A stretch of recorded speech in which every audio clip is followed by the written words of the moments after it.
Hi, and welcome back to PG Maybe and season 13, The Promised Land. Red Dwarf, long. It feels. Welcome back to PG Maybe. So, say that again. Hello? Hello, what happened there? Did I get echoey? It did, yeah. Yeah. Sorry, just start again. I smeg up. Oh dear. The outtakes. So, thank you for joining us, Sadako, Windology, and Darren. Who? I thought it was Holly. Who? Yes. Who I thought knows? you were gonna do Crichton's spare head. I Yeah, did, but see, Brent. I changed my mind. we've got there. You go. We've got them all. I'll just need to actually find something to dress up as. Don't know what. I'll just put my avatar in place. I think I can Put my see that. avatar in. I think I'll put my avatar in. That'll be it. You can tell the difference. The avatar's less handsome. Yes. Oh, it's more That's- conceited, but less handsome. Well, I should So- say, all right, dudes, to introduce. Yes. All right, dudes. All right, dudes. And hail Darius Munchausen. And hi, the Pontypool front row. Thank you for joining us. Remember to hit that subscribe. Yay! I'm getting there. 15 away for the 100, my goal. So getting there. Slowly Well but done. sure. Aye, so anywho, season 13, The Promised Land. What did you think initially? Because we all saw it in Dave, and then when I got the DVD, I did a review on it. But when it first appeared on Dave, what did you think? What was your initial thoughts? For me, first time I saw it, I was I thought it kind of a little bit reverted to some of the problems of Series 7 in terms of some of the jokes seemed a bit drawn out. I watched it again last night, though, and I enjoyed it a hell of a lot more. I actually really loved it last night. Although there was one scene that I thought I was a bit niggly about, but We'll get there. okay. Yeah, definitely. I mean, Sorry, I said I interrupted you there. No, I was just going to say it's the initial viewing and the rewatch there was a kind of a bit of a gulf in that I enjoyed the rewatch a lot more. Like I appreciated it more better. I can appreciate that. Mhm. Yep. Windology. I loved this. I don't recall seeing it first when it first went out on Dave, but I've just come to this particular episode probably within the last year. We watched it about a year ago, and I'd forgotten a lot of it, so we watched it again today, actually. And I absolutely love this episode. It feels like it's captured a lot of why we love Red Dwarf. You know, from the very beginning, it was the boys from the dwarf. It just felt like they were back. You know, there's going to be little niggles here and there, but it just really felt like we were sort of part of the posse again, and they were hitting it. You know, they were hitting all the right points, all the right timings for the most part. So yeah, I was thrilled with it. Excellent. Darren. Yeah, well, we've saw a year. We saw a year ago when it first went out. So I was on Dave, and we've now got the UK TV app on our Fire Stick, so we're able to get access to some of those later episodes again. And we watched the first part yesterday and the second part today, and really enjoyed it. It's just funny. I mean, just consistently funny from start to finish. Some great scenes, you know, the cat jokes, things like that. I don't know if there's ever going to be any more Red Dwarf, but if that is to be the end, then I think that's a good place to leave it. Yeah. Yep. I think I quite agree with what you've been saying. When I first saw it in Dave, I must admit, I was a bit over the moon because I think it just been so long. It felt longer this time, considering the gaps we've had with Red Dwarf in the past. Maybe because I knew the guys were getting older and I thought it was never going to happen, then it suddenly did, and it just felt as if I hadn't seen them for such a long time. And I enjoyed it. The very first time I saw it, I enjoyed it. Me and my friend were on the phone right after it, gabbing about it for ages. But when the DVD came out and I got that and I rewatched it, I noticed a couple of niggly things. I thought, where did that? Why did that do that? And the usual. I basically did that, but I watched it twice this week for the review. The first time I just sat back and relaxed, and I really, really enjoyed it. It definitely got a hell of a lot better on the rewatch. But when I sat down and watched it a second time for the review to pay a bit more closer attention, there was bits in it I was thinking, ooh. There was bits I loved because, as you said, if this was the final one, I think it ended in such a way it was really good. But there was bits and pieces I kept asking myself, why did they do that? Why did that? Have they forgotten that? It's just, it was typical. You know what it's like. Sometimes you just question yourself with silly things. And I thought I quite enjoyed it. But where do we start? Do we start at the beginning, or is it the end, or is it the end of the beginning? With Red Dwarf, you don't know if you start at the end or you start at the beginning, because Red Dwarf chooses what they class as the start and the end. So, I suppose start with the introduction. What did you think of the intro? Which I suppose was this. It wasn't a scroll this time. It was just in the past, this happened. So what did you think of that? And why the reason for it? I think in a way they were trying to draw the show back to its roots in a way, and kind of because there's been so many years since we'd heard the story of the cat people and what happened to them, and that kind of been left unanswered for so many seasons. It looked like that had just been kind of left by the wayside for a while, and this was finally the point where they acknowledge it. And it's since it's drawing on the fact that to the cats, Lister is a legend because of what he did and what happened to him in terms of being put in stasis. That's kind of, I think it was kind of, they needed to do that to kind of draw on that.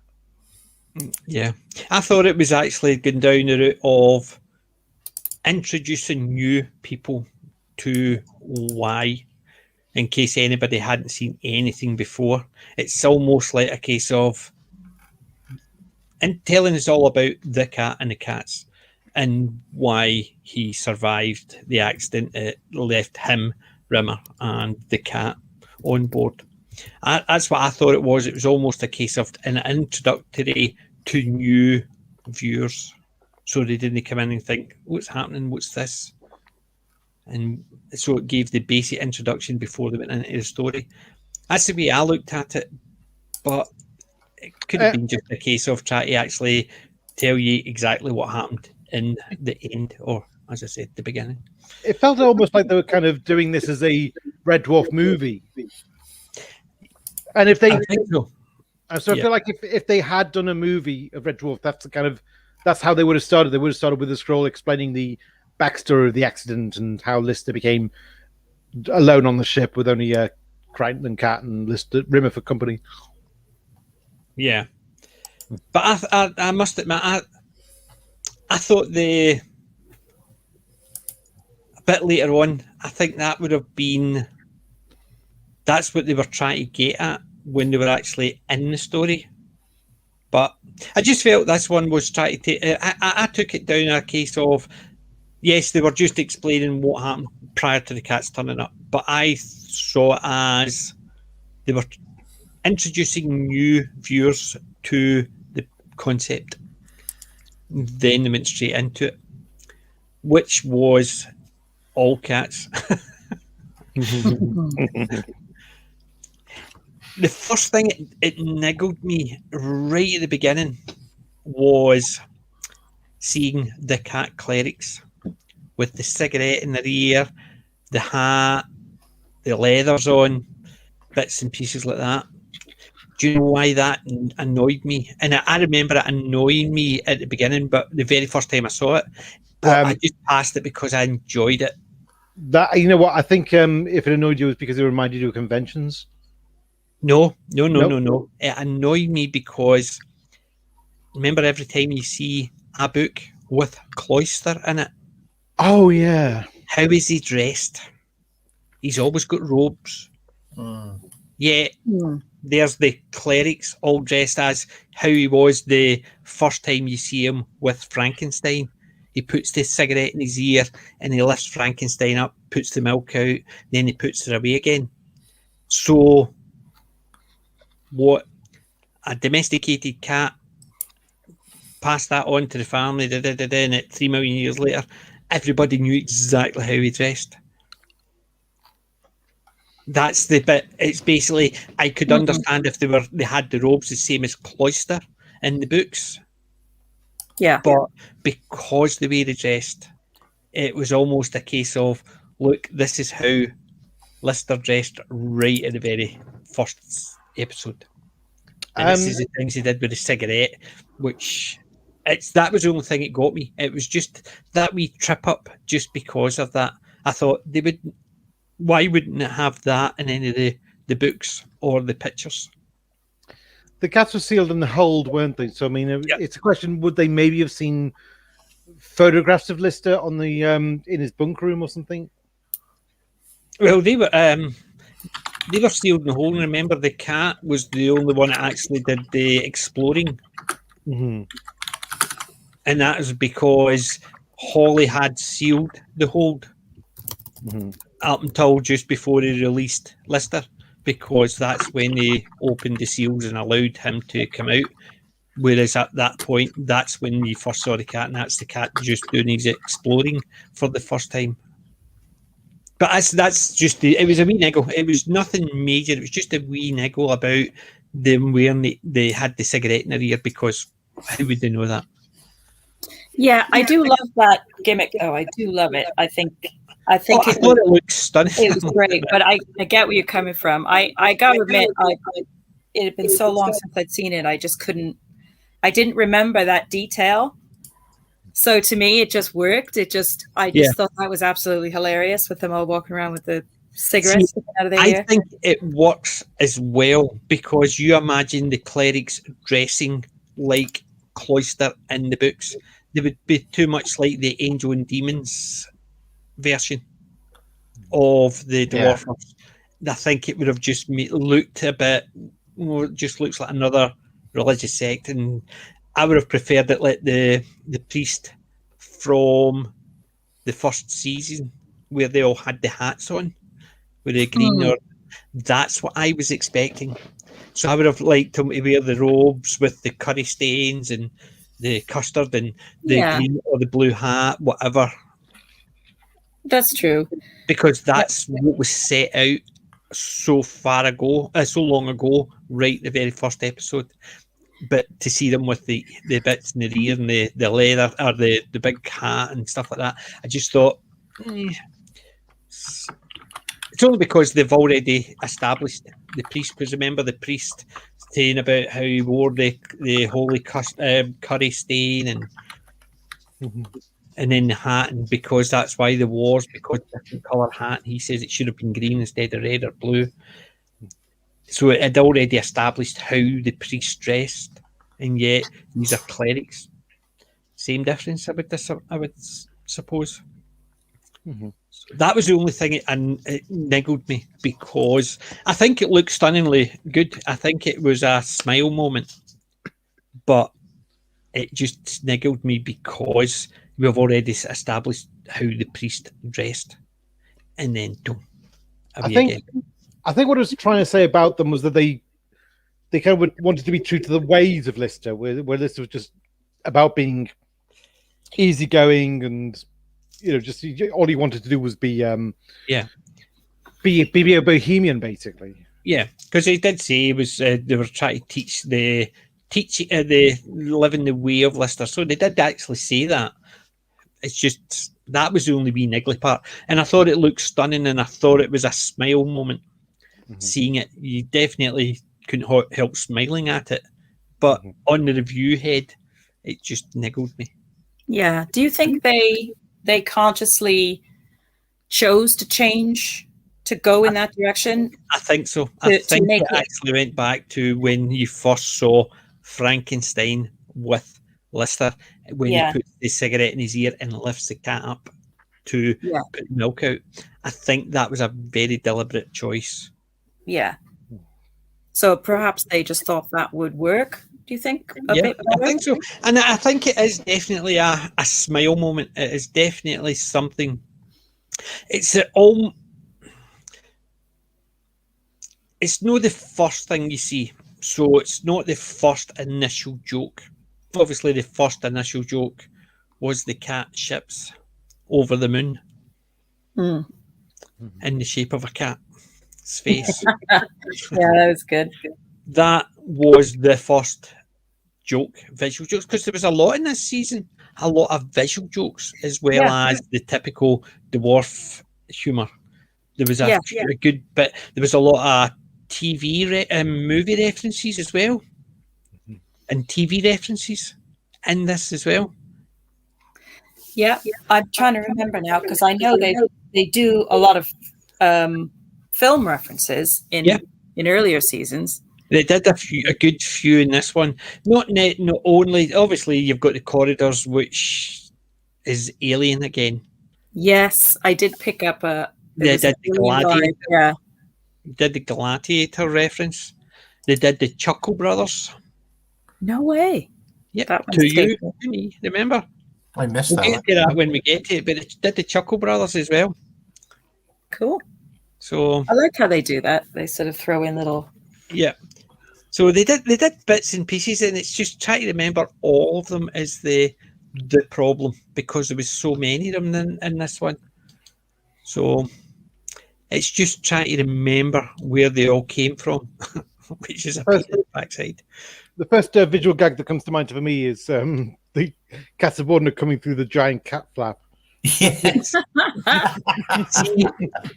That is this. That to me, that was the second visual one, and I thought it was hilarious just because the cat flap. But the first one was the visuals of cat ship over the moon as the cat ships were flying in formation, and then they went over the moon and it pulled back, and you've got the ears, you've got the eyes, the nose, and the mouth. So that was their first visual one, but the cat flap one was the first I would class as we were howling. Yeah. That was so funny, and they just go to such great lengths to clumsily climb through it. It's like. Well, did you notice that how everybody was clumsy except the soldiers? I didn't even notice that. Actually just pushed it up and stepped through. Everyone else seemed to fumble through it. You pick up those lovely little details, PJ. I didn't even pick up on that. I was probably too busy laughing. The soldiers are trained, I suppose, to be a bit more. I guess a bit more. Thing though. It would have been funnier, I think. Oh, what happened there? Something's happened to my machine. It actually just started playing a channel. Don't ask me why. It just a thing came on. Yeah, I think I may have actually had somebody's channel. It's sent me a reminder on, so I better watch that. Perhaps your PC's become self-aware. Yeah, you're right. Pretty soon you'll see Holly pop up on your screen. If Holly pops up on your screen, PJ, and goes, "All right, Oh, dude." no, if that happened, I would be actually over the moon. He can actually control my systems, no problem. Yay, But- Holly. Bloody fly keeps on. There's a fly in my room, and it's annoying me so much. So it is. Well, But- that's better than a wasp. Well, there is that. I can't complain about that. Oh, Anywho. sorry. Where do we go from there? The torture. I suppose the first clip, the intro to the Dwarfers, was all about the cats. The torture. I'll tell you anything, Rodin. I'll tell you anything. Okay, what's my thing? Oh, I didn't know it was general knowledge. I thought that was quite a good one. I'll tell you anything. Ask me anything. What's the percentage of dark matter in the universe? Oh, I didn't know it was Red Dwarf. I didn't know it was knowledge. I thought very typical Red Dwarf humour.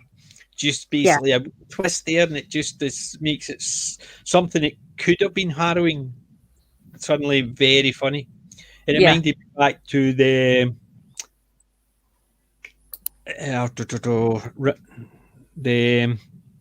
was it Polymorph? When they landed on the Simon. No, that was Terraform. So they landed in the Simon. That's what it reminded me of. There's something that could be very a trauma, and yet he's actually getting oiled up first, and he's actually quite enjoying it. But you know where that could be leading, and then they just take the joke that way. And I think this bit where they're talking about the torture and how they're going to, it's because in effect he's giving a dark speech. He's giving a speech about killing them because of their religious beliefs. Yeah, there's the humour there that just It sort of lightens it up. Yeah. Yes, it lines it up to the point where it's just hilariously funny. I must admit, I just love that part. Oh, didn't know it was general knowledge. Yeah. It's like, can I get an entertainment question? Yeah.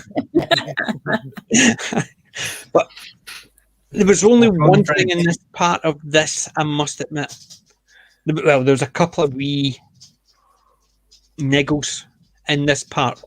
There was some fantastic, but like the cat flap. I thought the cat flap the very first time I saw it was just so smart, because it's not something you would think about yet on a cat ship. What else would there be? There were some great scenes with Rodon, where the guy comes in and says something like, "I'm sorry to disturb you," and he's like knocking things off of a shelf. Yeah. So many great cat in jokes there. They were great. Yep. Oh yes. The scratch post. Yes, there's Wendy and I, we've got cats. We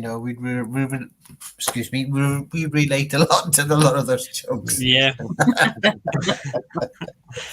Well, we're cat servants, shall we say? Yes, I have. Yeah. Staff. Definitely. But there was a couple of wee bits that annoyed me. Like, for instance, the claws. Where'd the claws come from? Never mentioned before at all, ever. Yeah. They go, and they've all got the claws. Is it because the ferals are more like a gang, they're more like gang members, so it's like the equivalent of like a gang member maybe having a switchblade? Could it be something like that?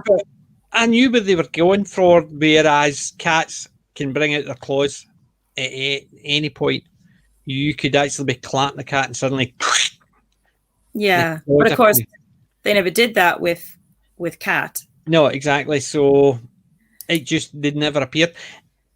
I'm trying to remember if it was in the documentary, the something where they talked about the cats not having them, or they were so small he decided he never brought them out, because there's something somewhere in my head that the cat deliberately doesn't use them because the claws are so small, and I don't know if that was just mentioned in one of the documentary. It was on the DVD.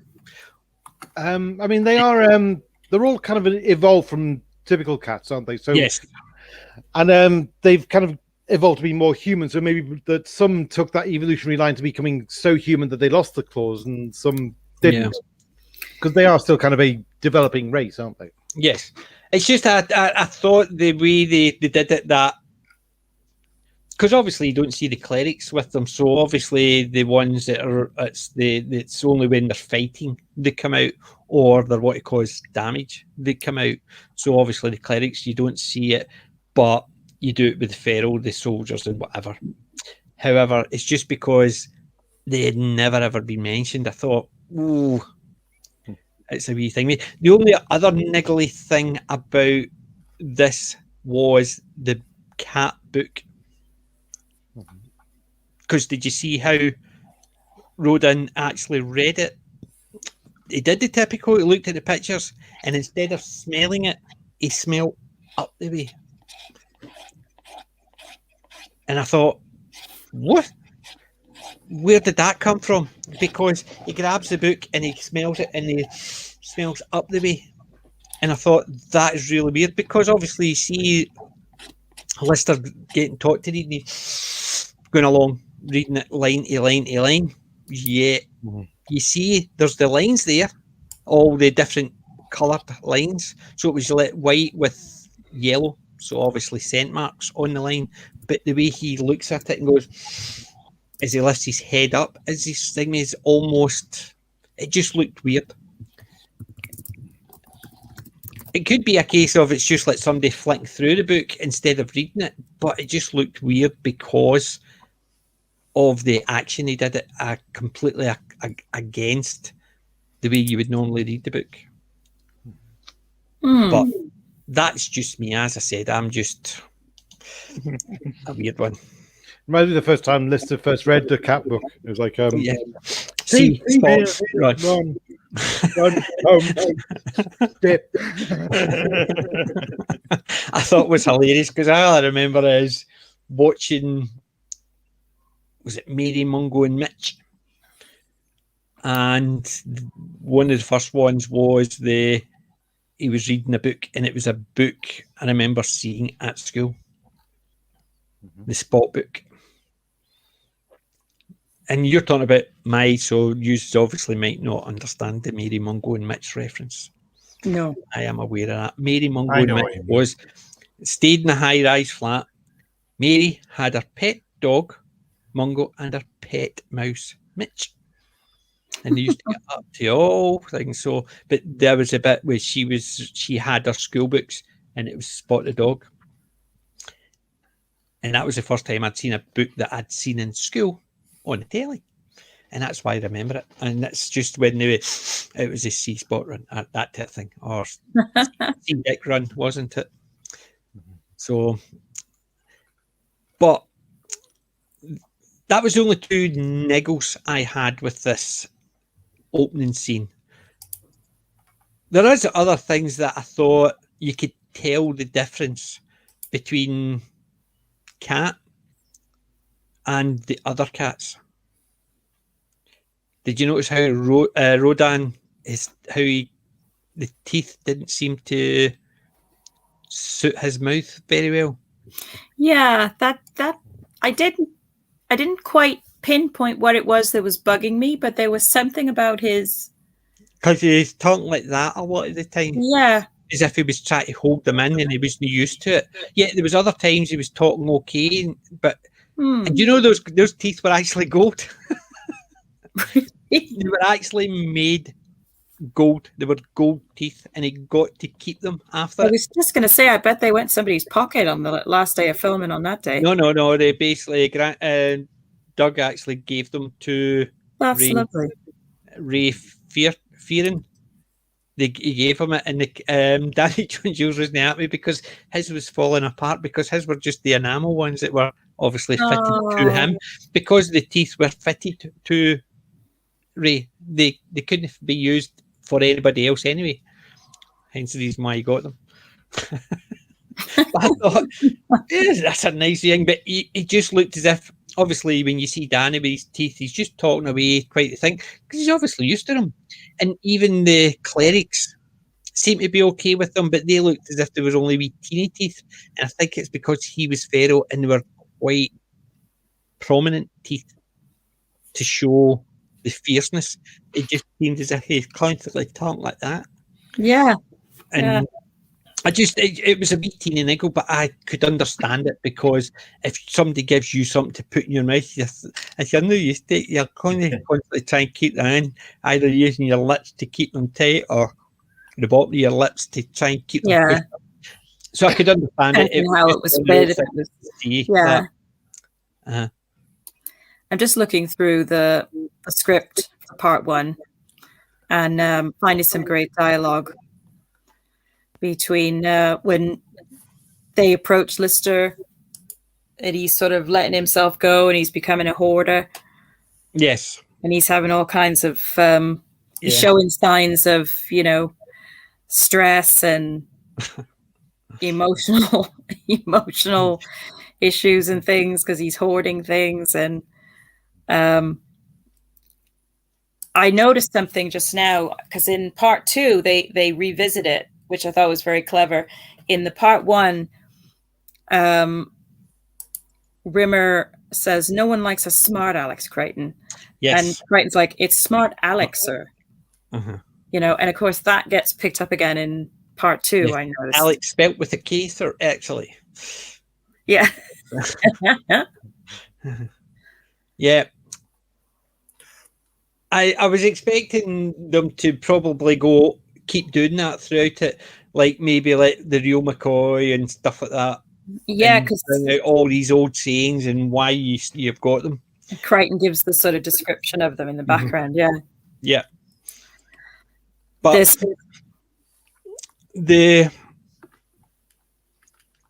what did you think of the laser light?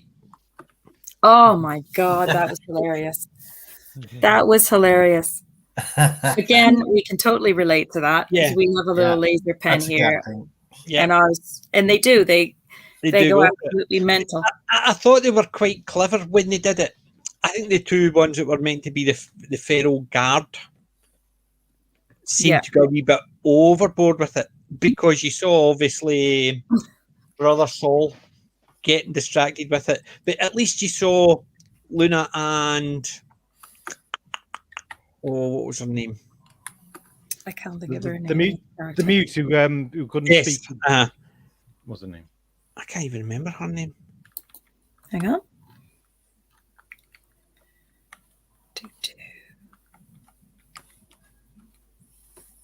I think it was Haley Marie Axe. Was she protector? But she was, because she kept doing that to her eyes, so she didn't look. So at least they used a wee bit of brain. They did think about it. That obviously they're going to use it. They're not going to get distracted. Obviously, Brother Saul got distracted. I'm just trying to remember what her character name was. Let's see. Well, there was Sister Peanut. And they've got it was Sister Peanut because you had Peanut and then you had Luna. So it was Sister Peanut. Aye, so Lucy Pierman was Sister Peanut. So it was.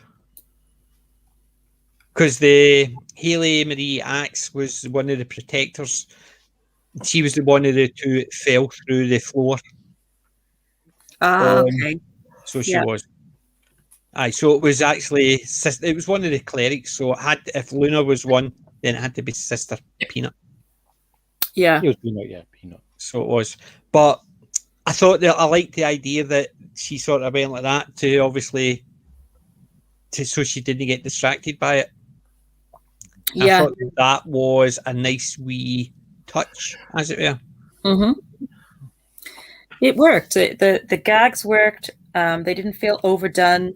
They were kept to a minimum because they had the best impact, and then they were used when they needed to be used, but they weren't like, you weren't sick of them by the time the end of the episode. Yeah.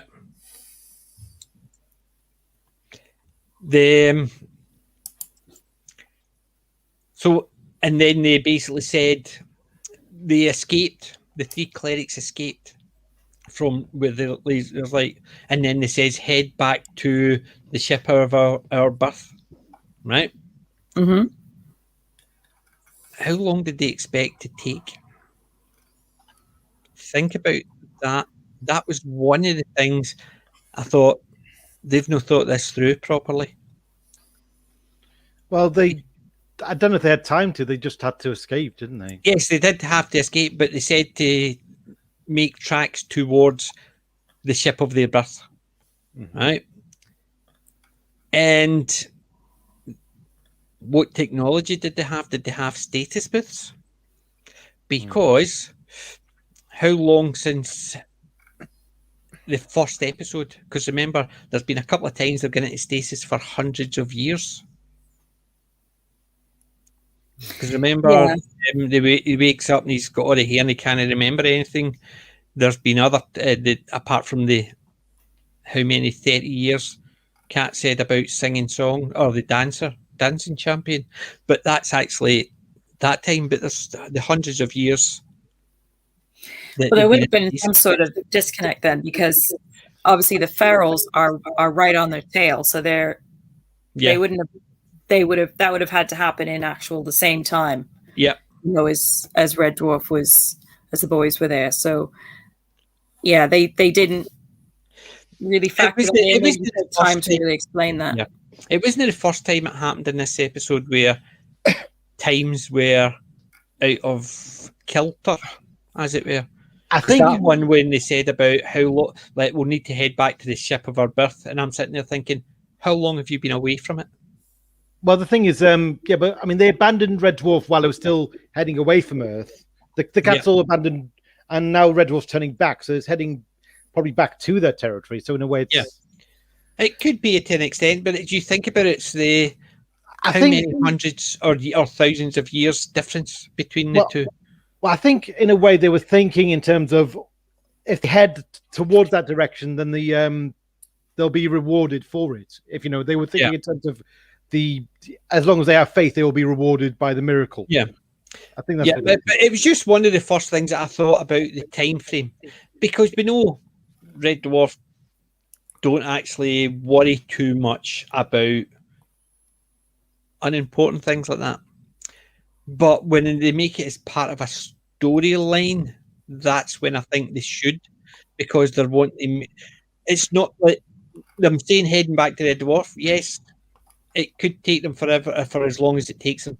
It doesn't matter if it takes them a couple of years or a couple of months or whatever to catch up, because you don't know. Basically, obviously it didn't take years for them to catch Red Dwarf and go past it, because Rimmer decided not to help. Which wasn't really wasn't a surprise, shall we say. But I thought that they obviously thought about the time frame. I have to say, like, sometimes, like with Rimmer, you think, oh, it seems so unfair they pick on him, and then he does something like that reminds you, that's why they hate him. Yeah, that's why they do. And then after they do that, then you've got Rimmer Lister with his garbage collection. Yeah. Which I think led to one of the clumsiest but also the funniest jokes. And well, as far as I'm concerned, I thought it was hilarious. I've been thinking about your reproducing or recreating the human race. We'll leave it in. It's all down to you. He goes hands. He says, lower, danglier. And then he goes, a sex change. Let me finish. Let me finish. The other two are just standing there. Let me finish. I thought it was very clumsy, but it was one of the funniest ones. And then when he's talking about the lady garden, folding. It was Cat's face because he had his head tilt and his mouth was kind of half open. He was just like, well, and with all my experience, those folds would be neat. And then he says it's not that's the main thing. It's the fact is the plane wouldn't get off the runway. He says you'll be an Apollo. It's just the fact the two of them are arguing who would be the best woman. And Rimmer's in the background, just staring at them, thinking, nope. And you can just imagine it. It reminded me of the Flintstones one about the two of them arguing out. No, she would never leave Fred because they were fantasizing about Wilma Flintstone. That's what that reminded me of. The two of them arguing because it's typical. Two guys would argue about stupid things, and that just so happened that you saying I'm not going to be sexy then, and it just went from there and it spiraled out of control, which was hilariously funny. Where's the erogenous zone? My mother. And I thought that's just a cat answer. That was just And I just thought that section, it was quite clumsy the way they did, and they just kept going. Let me finish. But even though the two of them were just sort of staring at him in shock, they let me finish. There wasn't even a case of they would go, and they would go, let me finish. It just seemed a wee bit clumsy, but I also think it was one of the funniest bits in the whole thing because it just makes me laugh even thinking about just the whole look across their face with the tuck. That's what got me. It was just Clap's expression. He was like, the whole time he was just completely like sideways, looking at him like, what? Where did the phone come in? The lady garden. Just expression. They get away with some just great gags on there. I could not stop laughing about that. It just yes. I just thought it was perfect. It was just definitely one of the funniest parts of the season. But I suppose that was the part I thought, instead of the scroll at the beginning or the text, that would have been the part where it would have been ideal for them to say, listen, we understand after this, and just talk it through. So the two of them could have had a talk about why he's feeling he needs to collect all this junk. And they could have just did it as quite a natural, listen, we understand that 3 million years, the crew's dead, you're the last man. And yeah, even though you're the god of my people, that they could have actually talked it as just try to tell him, listen, it's no as bad as you feel because look at the things you've done. Look at you've survived when the rest of humanity or the crew was wiped out. You created my race because of your kindness to the cat. They could have gone down that route there rather than actually have it as the text. And I thought that would have just been a nice place to put it. See, I think with the text, it wasn't just in terms of getting new viewers up to speed. It was kind of someone might have watched like the latest Red Dwarf, but not necessarily known the mythology. And the mythology was important more for the cat people side of things than anything, because I mean it was to remind us or that there was a huge population, because I mean otherwise it starts with the cats and we don't necessarily know who they are, how they're connected to Red Dwarf. See, that's where I thought it would have actually worked, because you've got this thing and you're sitting there thinking, who's this? And then you realise after the fact they're talking about the garbage and there's the thing, and you realise they were talking about looking for him. That's what I was saying, is I thought it would have actually worked there, because you've got the introduction to the cats and it's a case of what, obviously fans who've watched it know exactly who they are straight off. It's not hard to understand that, but as for somebody new, you'd be sitting there thinking, and then they introduce the bums collecting garbage and on a downer. Then they have the joke about the folding sex change, last man on earth, and then they could go on to about how your kindness and don't feel down about it, and they could have got into it like that. And then at that point you would realise the cats are looking for him. Oh my god, poor cats. that was the way my head was going. It would have been perfect just slotted in there because you wouldn't have known what the cats were looking for or who the cats were looking for first. You would find out after you see this slob collecting all this garbage and realise it's him they were talking about. That's the way I was looking at it, and I thought I could understand why they put it at the front, but I thought it would have been, I think it would have been a wee bit funnier because of the introduction because you wouldn't know who they're looking for. Are they looking for this holy man? Are they going to bump into these? If you hadn't seen the programme, this was the first one you watch, and you're just getting used to the characters, and you realise that the guy who's collecting garbage, actually, I have to say, I was half expecting when they actually still showed the cat book with the image of Cloister in his robes. I thought maybe they were going to transition from that to Lister at some point. Aye. That didn't quite go there. Yep. And I noticed that Darius Munchausen, he was basically saying that obviously there's the Rimmer, step up to red alert. Are you absolutely sure, sir? It means changing bulb. Did you notice when they come into Starbug, above the door where it says no alert in white? Yeah, not alert. It says not alert. Not alert. Yeah. No alert. Not alert. And I thought, there's a call back to that. And it was just when he actually said that, I thought, aye, I remember because it said not alert. Yeah. Yeah, I can remember that very as well. good. Yeah, It was in white. That. Yeah.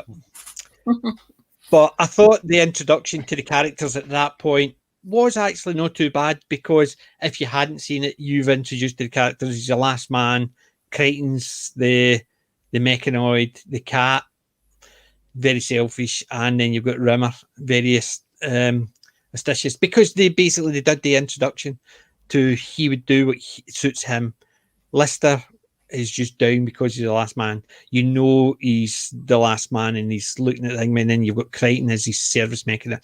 So it introduces all the characters. So I think that worked quite well. I just thought it would be nice to slot that in there as well, as you're introducing the characters into all the bit about you really looking for him. I thought it would have just been a nice wee my God moment. Literally my God moment. Because they would have been looking for their God, and there he's there collecting rubbish. But there was the next part you obviously saw was when Rimmer comes in and says, Crichton, follow me. Yeah. Right? Yeah. Didn't know way to understand what was happening. Crichton hiding, and I'm sitting there thinking, huh? What's he doing? Yeah, I didn't quite. I didn't quite understand that. Obviously, it was a running joke about the needing a service. But I was thinking, what's hiding like that got to do with anything? I can understand him needing a service for getting stuff, but when he's walking down and he suddenly hides, it just seemed out of the blue for no reason, just so they could say, oh, I think I need a service. It just kind of, I thought it was a wee bit clumsy. I think it was interpreting Rimmer's orders a bit too, yeah, in other words, he says, I don't mean follow me like you're a private eye, you imbecile. Yeah. See, that was the part when I understand where they were going, but it just seemed to be a bit clunky because... I didn't pick it up right away. And even did I say that out loud, sir? Lie mode cancelled. Lie mode engaged. No, not at all, sir. I wouldn't lie to you. Lie mode. And then as they're walking down, did I say that out loud? Say what? He goes, good. And you think, yep, very good. And yeah, it was Smart Alex, and it's not Smart Alec. And it's basically all that joke, the volumes, the ship. The part when they went to the room, is it a ship or a missile? And he's going, what are you doing? Well, if it's a missile, it'll hit us and blows up. If it's a ship, it won't. Oh, I think it's a ship because they didn't get killed. But, yeah, they're basically playing on the fact that he needs a service rather than just checking. Yeah. And even the bit where there's a signal coming through, I can't quite make it out. Have you tried? turning it up. Turning the volume up. I thought it was quite good. And even the full tripping up in itself. Like, for instance, I will order you to forget that. Did you forget Yeah, it? that was great.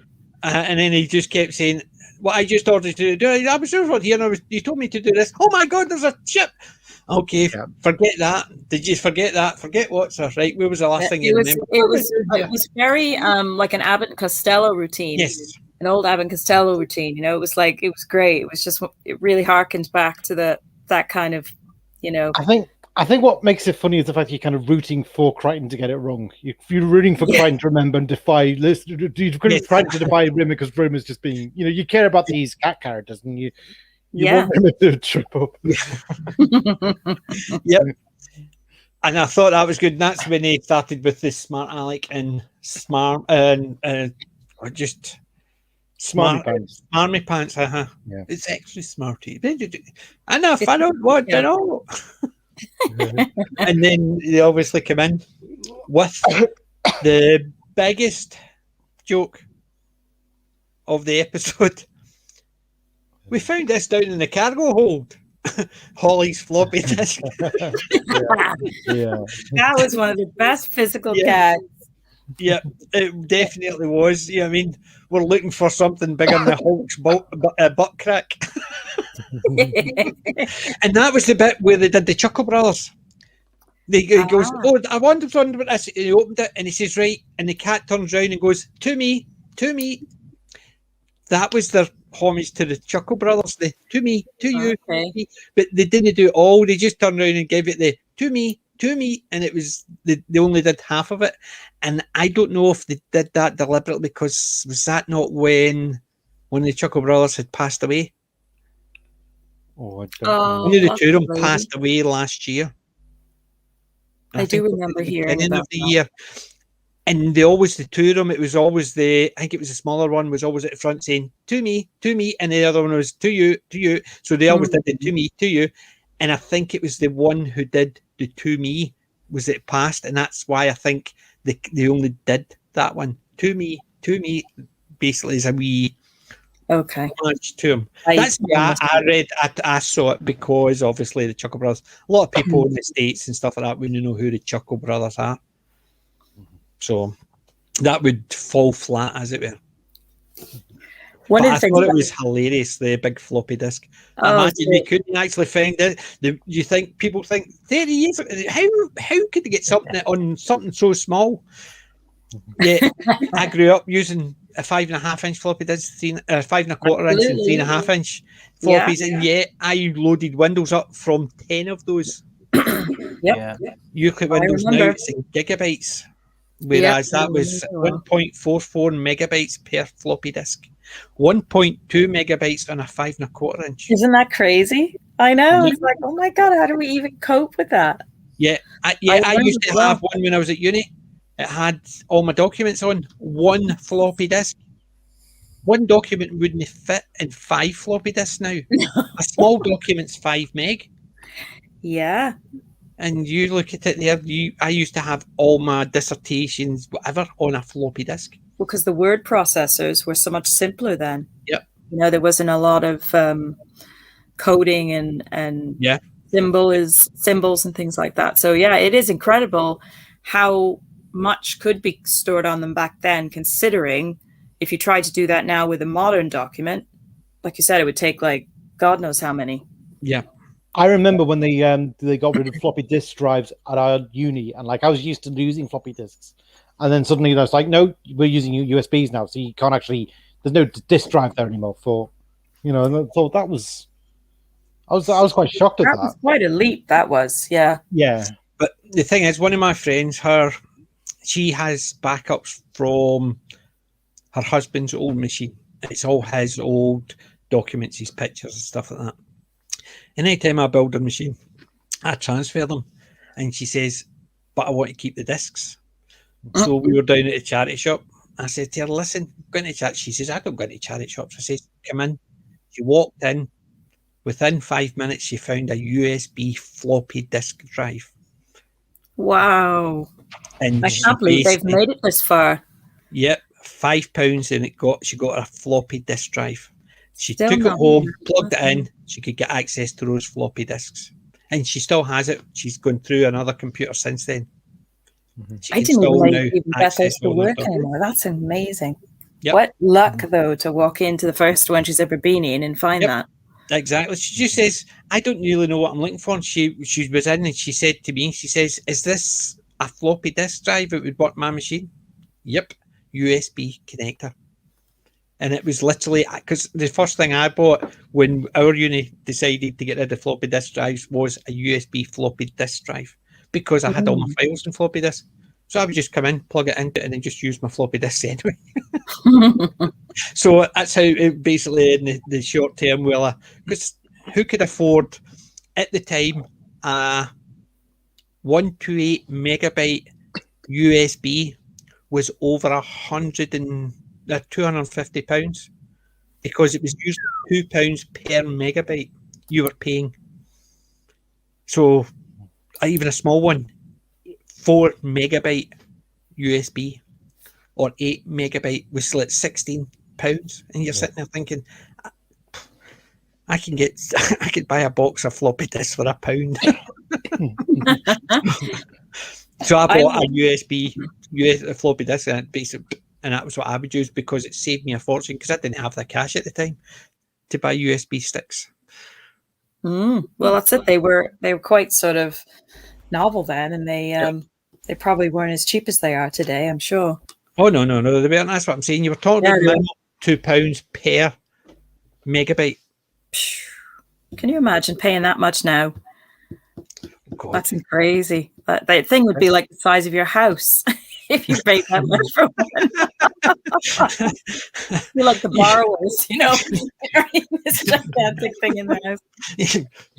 You bring them out USB into work on your shoulder. It'd be like carrying a plank of wood. It'd be like the plank, you at one end and you at the other.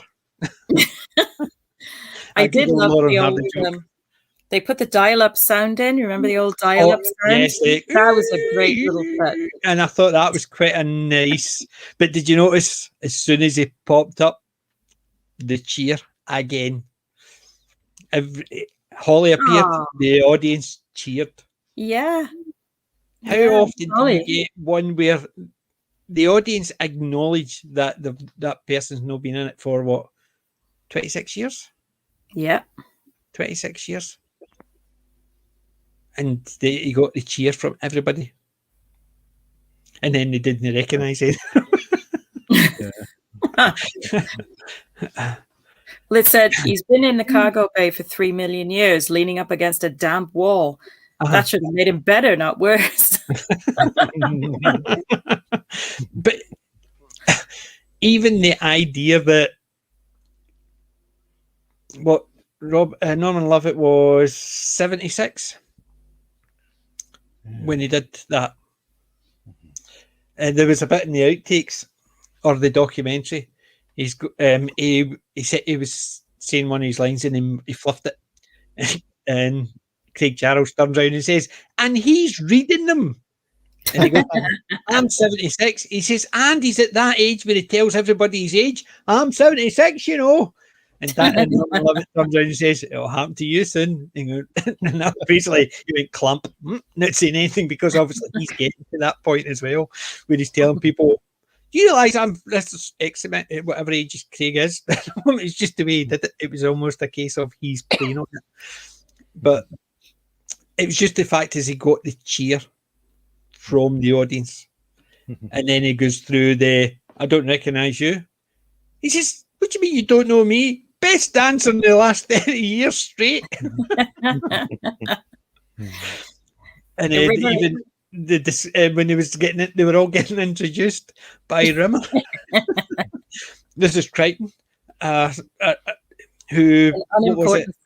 It was an unimportant sanitation droid that looked after 3 skeletons. That's how crazy he is. That's how unhinged he is. But I'm all better now. Say again? But I'm all better now. Yeah, that's true. And the next part is another movie reference.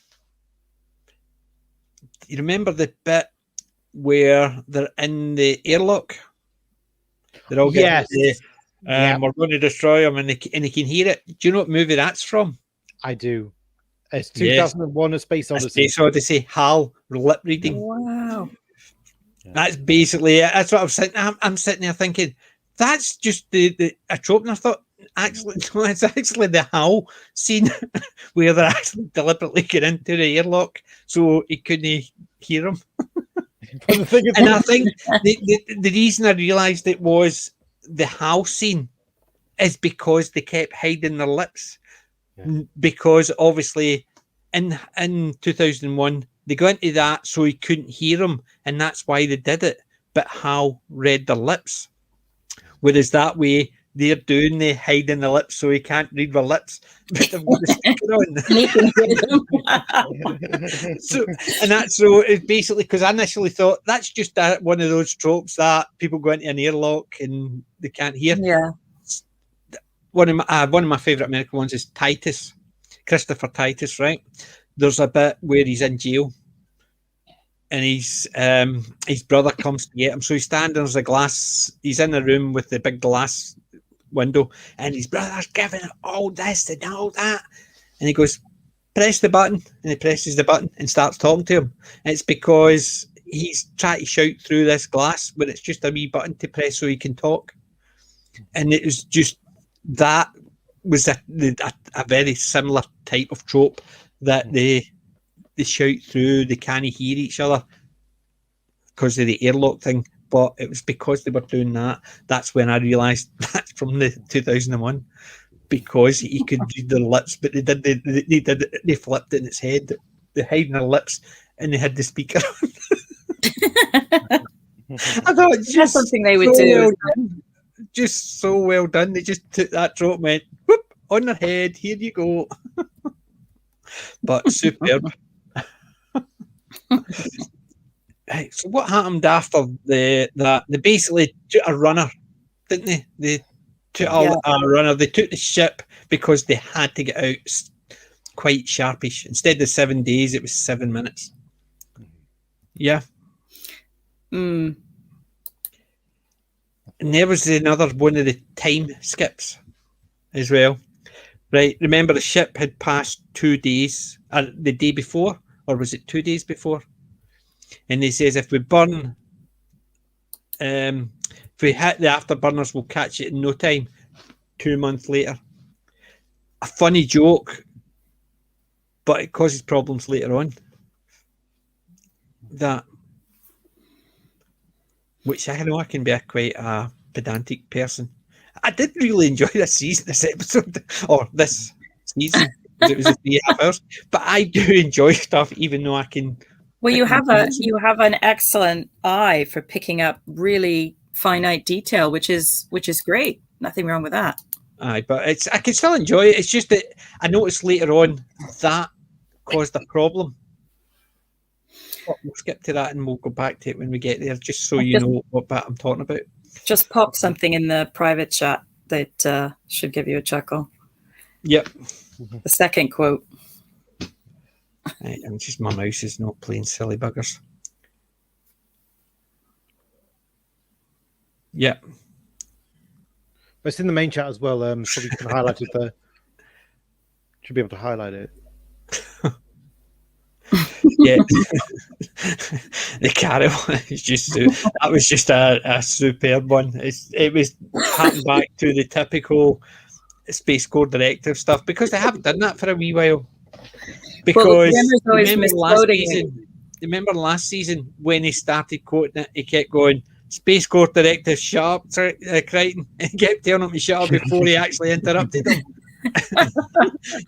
So this is the first time they've actually did it again, because the last time they did it, he kept saying a Space Corps director did shut up, Crichton, and he just kept telling him to shut up every time he tried to quote a number, because he knew what was happening. Yeah. And this one was the went back to it. Yeah, Rimmer quotes the number and he's inevitably wrong, and then Crichton just reads out the actual directive that he's quoted, which has nothing to do with the situation. Yeah. But excuse me. Right, so they jumped into Starbug and then they head off after the ship. So you're 2 months later, they come across, was it Ironside? Iron Star. Iron Star. It's a derelict, yeah. Yeah. So they climb aboard that, and that's where Rimmer comes into his own again. Yeah. Diamond Light. Well, There is another TV reference. What was the TV Diamond reference for this one? Diamond Light. No, not the Diamond Light, the space station, when they enter the space station. Inside. It wasn't another Aliens reference, was it? No. Am I It thinking was, of right. good? I'll give you the setup for it, see if you can get it from that. So, ignoring Rimmer being left in the shuttle, or Starbug, you had Crichton and Cat and Lister. Cat and Lister are the reference. It's a really, really obscure one. I can give you a clue. Go on then. Space 1999. Yep. Really? Yep. Well, good spot, PJ. The outfits. The two red spacesuits with the helmets. Ah. That's a Oh, Space yeah. 1999. It was a spoof. Oh, well, it was not a spoof, but it was basically the outfits. They're almost identical to the ones they use in Space 1999. The only reason I caught that is because I was watching a couple episodes last week. So the only reason I caught it, I thought, they're like the red outfits they wear in Space 1999. And I think that's where the reference is, because he takes the helmet off, which I think they've done it in a few things, but it was the best one I saw on was Galaxy Quest. Mhm. Remember, he says, "Is it?" He opens the shuttle bay, and he's going, "You don't know, it's not the safety." And the air seems safe, whereas the cat takes his helmet off and he rubs his face because he's so hot in it. He says, "I'm going to drill holes in this." But those outfits were the Space 1999. So basically, it was the same helmet and outfits. If you look at the Space 1999 ones, they're almost identical. But that was just a wee. Very good spot. Very good spot. Yeah. It's It's only reason I did catch it is because literally last week I watched a couple of episodes and yeah. I do like my Space 1999. Oh God, I love Anything that with show. Alan in it Amazing. and an ego is always superb. So it is. But I'll just put that down to me just being pedantic again. So that you basically now we go on to they find the ship. So basically you've got Rimmer. Yes, this could actually host multiple holograms. Oh, Update. you've got a diamond light. Oh, I'll be right down. So not so much for being safe because something's actually for me. Very, very typical. Right down there. I want to see what I can get. Yeah, of course. And I like the idea of it as well. The fact that he went through every incarnation of his hologram to get to the point where another movie reference comes in. Ah. This is an easy movie reference. Come on to Buggery. As soon as he hits Diamond Light. Go on, Pete. Superman. Because Yeah. He's got the curl. curl. Yeah. He's got Oh, the he's got curl. the and he- little, yeah. Yeah, because you think about it, as soon as he gets Diamond Light, you see him standing like that. So he does. His chest inflates, his arms go onto his hips, and he's got the wee curl. He's the Superman. He goes from Clark Kent to Superman with a wee curl. It's the same again. That's what I'm saying. It had so many wee bits, and it was definitely Christopher Reeve's Superman, and that's what it reminded me of. And then he goes on about he wants a super name, a superhuman name. Aye. What was it? what I loved about this, and I thought this was a great gift to Chris Barry, because I know he sort of reached a stage, didn't he, where he was feeling like, oh, poor, Rimmer's always the sort of butt of every joke, and he never really gets to sort of save the day properly, and I thought this was great because it really gives Rimmer this fantastic opportunity to be a superhero. Yeah. But, he obviously takes over for Ace, but this was like a proper superhero situation, so I just loved that. Yeah, and they gave the opportunity. Do we want to actually mention what happens later on? Because I know we're going to spoil it anyway. He basically gets his dying scene later on, which lets the cat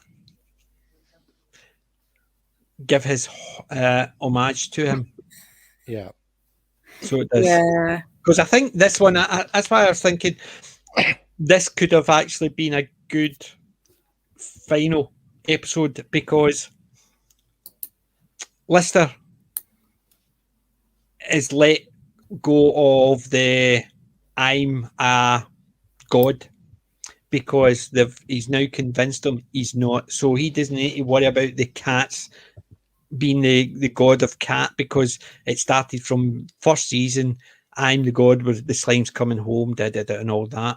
And then he met all the cats that thought he was god, and he was trying to convince them otherwise. Now he's been released from it because they know he's just an ordinary guy. So give him that ending. Mm-hmm. It gives the Rimmer his ending where he finds his place, the moonlight speech, the doing something to save the day action, and he finds his place.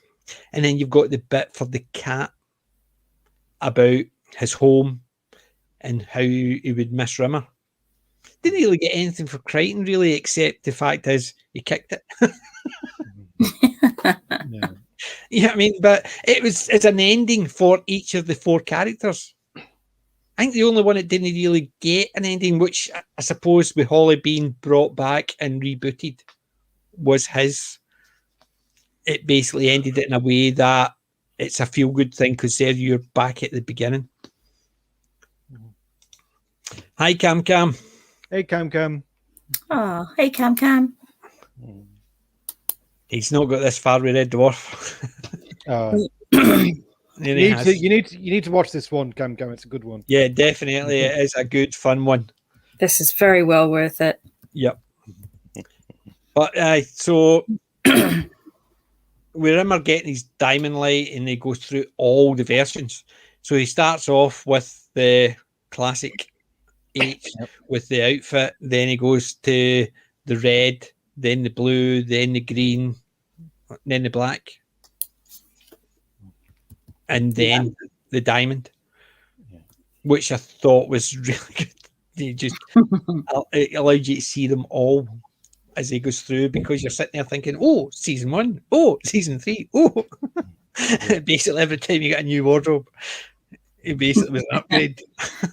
Yeah, it was a great scene. It was really great. And then obviously something happens, doesn't it? Yep. Which causes another problem for me later on. Right, so basically he burns out his hard light bee. Yeah. And he has to stow it around with the big extension cables. That was funny. I'm sorry. That was hilariously funny. But when they basically get frog marched, and they get the cords taken off them. Yeah, I know. I was like, "Oh my God, Rimmer's gonna die! Oh my God!" They took the cords off him, but he wouldn't have lived long enough to.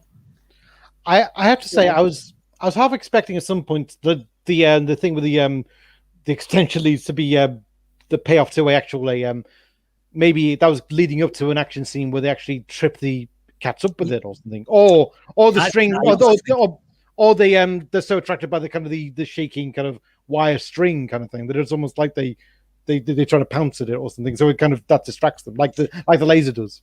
See, that's what I was thinking when I realised he's not there, and you see him pulling the cable. I thought he's going to come in, and it's either, as you said, it's going to be the string's going to be unravelled or something like that. It's going to distract them. They all get away, or they're going to march him and they trip over the wire because they don't see it.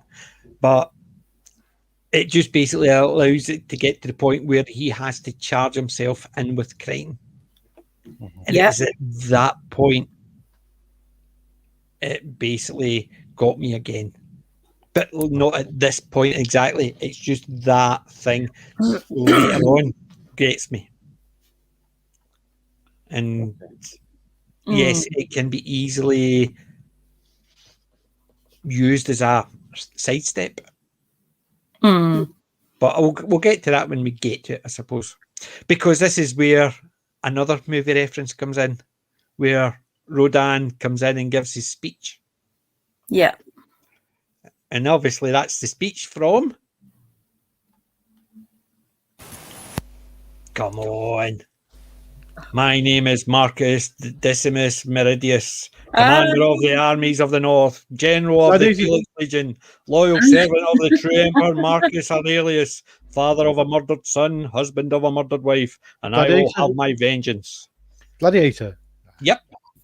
It's basically because he comes in, Rodan comes in and says, I am Rodan, general of the feral guardian, and he goes down in that route, and Hans goes, basically this gladiator speech is just actually cut it away down, but it is the gladiator speech they've cut down for him. So it starts as, my name is Rodan, I am the commander of the feral guard, general of the legions, and then it just basically it just tells out how he's handsome or cool. What was it? One cute pussy or something along those lines, one cute old cat or something like that. But it was the gladiator reference right there. And it was because of that I went and dug out the speech. But there was another, same again. How many movie references so far? They are so good at that, and it's great because it's always fun to sort of pick out those really obscure ones. And I have to admit, a lot of those that you've mentioned have completely passed me by. So that was great that you picked up on them. Mm-hmm. It's just because the Gladiator in Saturday stream, remember Jim had picked up Gladiator, and I could not remember the speech. Jim had picked up a Gladiator in his hall, and I couldn't remember the speech. I was trying to remember it, and I could remember wee bits of it, but I didn't get the whole thing. So that's why I had dug it out. And then when I was watching that, there's the Gladiator speech after, because I'd actually dug it out because of Saturday and Jim picking it up as his part of his hall. So that was the only reason I noticed that one as well. And that's the only reason why I've got it dug out, because I had messed it up last Saturday at my Let's Talk Geeky. And we were talking about the hall that Jim got. Right. So that was it. That was why I got that one. The bit that I quite liked around this time was when they obviously meet. They meet the Sister Luna and Sister Peanut. Yep. I can speak. It's a miracle. Yeah. Well, she goes, it's him, the Holy Papadom. He has come back as predicted by the Book of Smeg. That always cracks me up. It was just the fact as they opened the door, oh, sorry, and shut the door and goes, oh, it's people. It's almost as if never noticed it. And then, oh, that's people. And then they open it again. And he's standing there in the light. With the superb, but basically there you go. Ta-da! There's Cloister. She says Cloister, David Cloister. Yeah, it's actually Lister, David. Yeah, that cracked me up. Do you know where they got that? No. See, the three of them. They were told that they were going to do a thing, and the three of them just went aside and got a wee thing together. So rather than just come out, they were meant to go out and give it the sermon and the thing they did it, but they wanted they had actually got together and they just made that up, and they when it was action they played it and they thought, yeah, we'll keep that in. And I thought, yeah, I can understand why they kept that, and that was great. Very well done. It's just the whole, you can imagine, and he says, right, I'm going to let you know. Oh, the sermon in the cloister, the sermon in the corridor. I thought. She says, what does she say to him? Ever since I was a child, I've had 3 meals of vindaloo a day. That's the way she lived through that. And then, yeah, you could just actually imagine that, because, yeah, that's exactly what Rimmer does, Lister does every day. Even when he's talking about his snack, it's basically a ice cream waffle, and it's just all the time. Mind you saying that, I can't complain. The last 3 days I've had a curry each night. I'm going out for a curry tomorrow night as well. So, but this week's actually been my Red Dwarf week. Oh, curries all the time. But love a curry. Can't complain. I couldn't eat a vindaloo, mind you. Too hot for me. There was a time when I could have definitely made short work of a vindaloo many years ago, but I'm my stomach is like, no. No, it's not my stomach. It's actually when I eat things that are too spicy or hot, just I just overheat, so I basically sweat. It's really terrible. Yeah. One of my friends had a good laugh at me because we'd gone for a curry, half cup, and I basically took a spoonful of curry, half a glass of beer, and another spoon, the rest of the beer. So every time I took a couple of spoonfuls, I drank a beer. Then I would go up to the loo, then come back down and do the same again. He says, by the end of the night, I nearly fell off my seat because I drank so much beer because of the heat of the spice. So I don't do it anymore. Well, apparently the spices are supposed to be very good for you, because apparently, like they say that India apparently has the highest rate of smoking, the lowest rate of cancer because of the spicy food. Apparently, it's a what's the word? It's just a decarcinogen or something. Mm-hmm. Yeah, that's interesting. Yeah, and I think the amount of sweating that I was doing, it probably gets rid of all the toxin from my body. I love it. I mean, I said I love spicy food. I used to back in the day. I used to be able to put away the sort of super spicy chicken wings, in the sports bar. I could drink the sauce. I used to drink the sauce after I had done the dip, and it was no problem. Awesome. Now. Probably be hospitalized. These are just like biryani, curry, and korma, or chicken tikka masala. Yes, just the light ones. The light ones, butter chicken, a korma, or anything like that, or a very light spice. And if I've got something that's spicy, I have to wait until it actually cools down, so it's not hot and spicy. So it's either hot or spicy. I can't deal with both. I could do one, eating it slowly. Plenty of hankies there just to keep me dry, but I just cannot deal with it anymore. So I couldn't be a disciple of Cloister the Stupid. Only I've had the one vindaloo, it was too spicy. Too spicy. And it was a microwavable one. Yeah. So after it becomes Diamond Light, we've met into Rodon. I keep on saying Rodan. Rodan's a Godzilla monster. Rodon. That's right. So we met him, and he's basically get him killed, and then he fires the meow missile. I love that sound effect. Meow missile. Sorry, you've got 2 of your men. Fire. Send them fish to their mothers. I thought, very good. It's just a case of, and then they destroy it, and the 2 of them fall through. And basically, it's a miracle again. And we'll use the lift, get up to the Ignis. She says, you can't use lift, that's a fire. A disintegrating station, you're allowed, nobody will object. and then they get up onto the ship, and it explodes, and they get hit with debris. Mm. So, yeah. And they have to eject part of the Starbug. Yeah. It's the first time they've actually said we need to get another Starbug. Because when they're on Red Dwarf, they say we need to get another Starbug, because it's the first time they've actually acknowledged there more than one. That makes me think of Aliens when they had to get the other drop ship from the Sulaco. Aye. This one, they were down on the planet, you know, and they had to sort of get what was his name? Bishop. They had to get Bishop The android. to remote the other ship down from the Sulaco, from the main vessel. Whereas the Holly's version of getting them off the planet was a wee bit different. I thought I loved that line. That's why I put it in the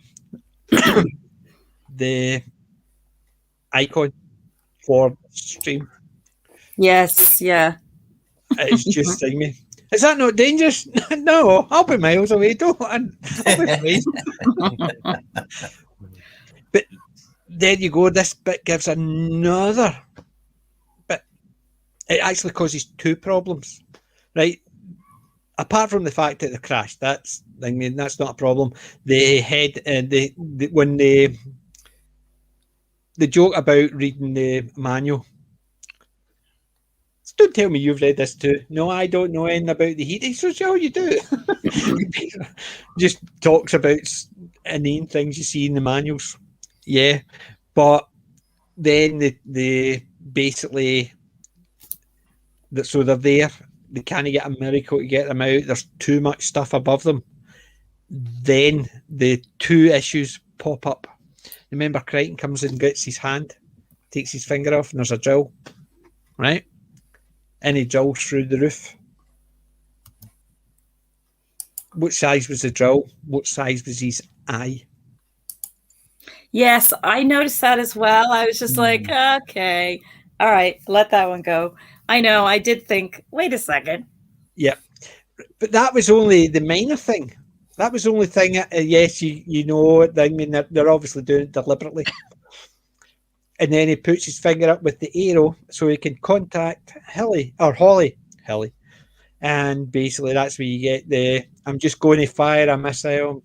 Are you sure that's not too dangerous? It's a bit late. So what do you mean it's a bit late? I've already fired it. And it's very delicate calculations. Oh, I missed.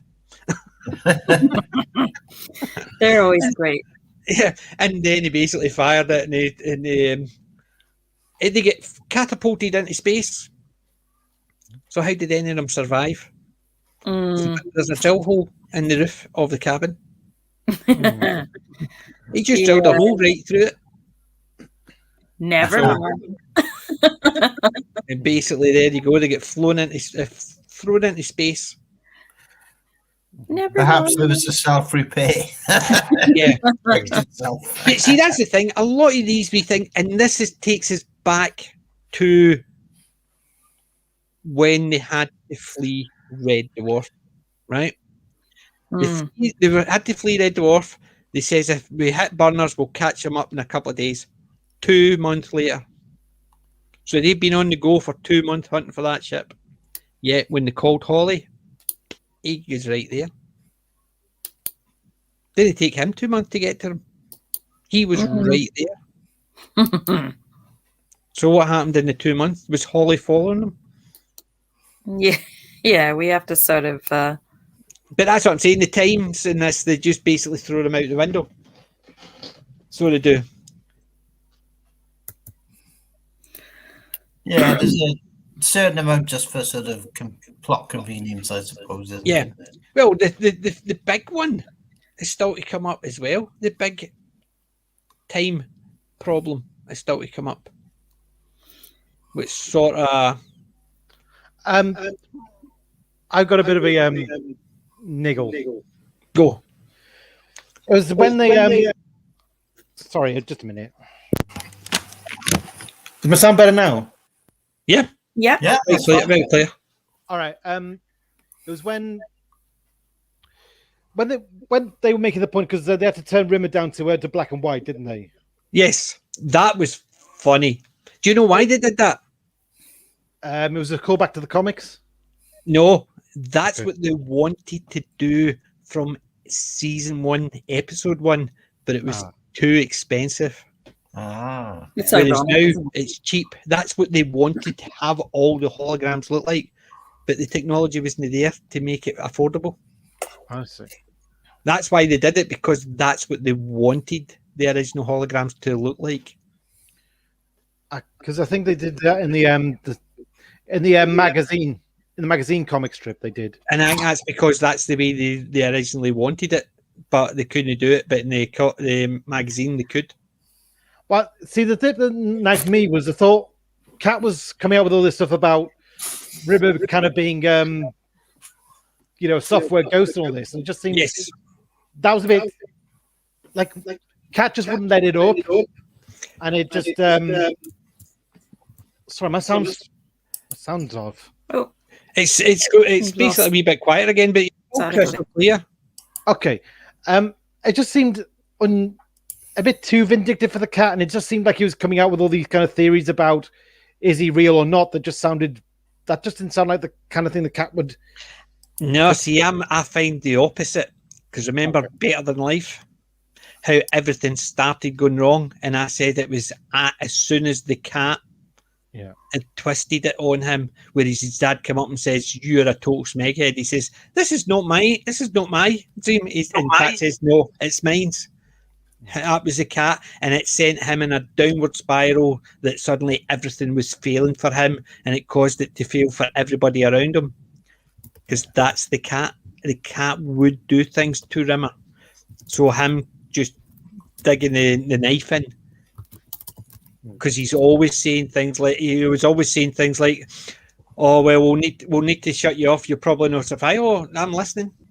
Yeah. That type of thing. So any time something was going to happen to Rimmer, he would actually say, "Don't be too hasty now." That type of thing. Or we need to lose weight. Okay, go and stand in the back, and leave the rest to us. That type of thing. The Cat's always been doing digs. No, for me, it felt like it was kind of forcing the theme a bit. If you know what I mean. I think it seemed a bit overly long, rather than just these one-off lines, which did that. He just seemed to be a bit smarter for some reason, and actually explained his reasoning behind it. It's almost like he was like the plasticine man from the Screensaver. Yeah, like, I mean, if I was going to do, I'd probably have done something along the lines of when he was Diamond Light, a lot of his neurosis faded away, and maybe that caused him to have an existential crisis about who am I really then? If the programming can change how I think, then I'm not really doing the thinking for myself, am I? Yeah. The computer. But I think you're right. The Cats just seemed a wee bit like overly long and probably a bit more vindictive. But I think the Cat's always done the vindictive things and said things like anytime something was going to happen to him, or he was quite happy, he'll sit back and watch. He's quite happy for it to happen to him, and he'll even help if it can get it. Right up until the end of this episode. If he sees an opening, he'll go for it. But this seemed a bit like they're trying to force the opening a bit. Yeah, and that's what I'm saying. It just seemed a bit overly long. His explanation for it just seemed a bit too smart for the Cat. The feeling was right for the Cat, but the overly long just diagnostic of what he thought didn't seem like the Cat. Yeah, I can see where you're coming from there. I thought that was a good, powerful scene otherwise, because it takes you out of the sort of silliness very, very sort of jarringly, and all of a sudden it's like, wow, dude, cut him some slack, because then but it does, I can see why they did it, because it obviously drives the next part of the story where Rimmer goes into like an existential crisis. And the sunlight, the moonlight. Yeah, brilliant quote. I like that bit. I really did. Yeah, that was lovely. I think, as you said, they needed to do it, but I think the way they did it was a bit clumsy, because the cat was given a wee bit extra exposition just to get to there, whereas the cat would just be one-liners. Did it in it, but the fact the cat's suddenly explaining how he isn't really there just seemed a bit overly long for the cat. If it was Crichton doing it, we wouldn't have had an issue. It's because it's the cat, and the cat never usually gives exposition. It's usually a one-liner about how he's quite happy to sit back and watch him actually roast or something like that. But it did seem a bit overly long. But as you said, it was needed to go for the next part, the next scene. It's just that it's a shame that the cat didn't say something, and then you could have had Crichton explaining what he meant. That would have been a bit easier. There's another bit we missed. There's another bit we missed talking about, which is when Crichton, Rimmer, and then the cat try to break the news to that was funny. He's such a wonderful man. I just had to come in and say that. I'll do it. I'm a cat. I'll do it.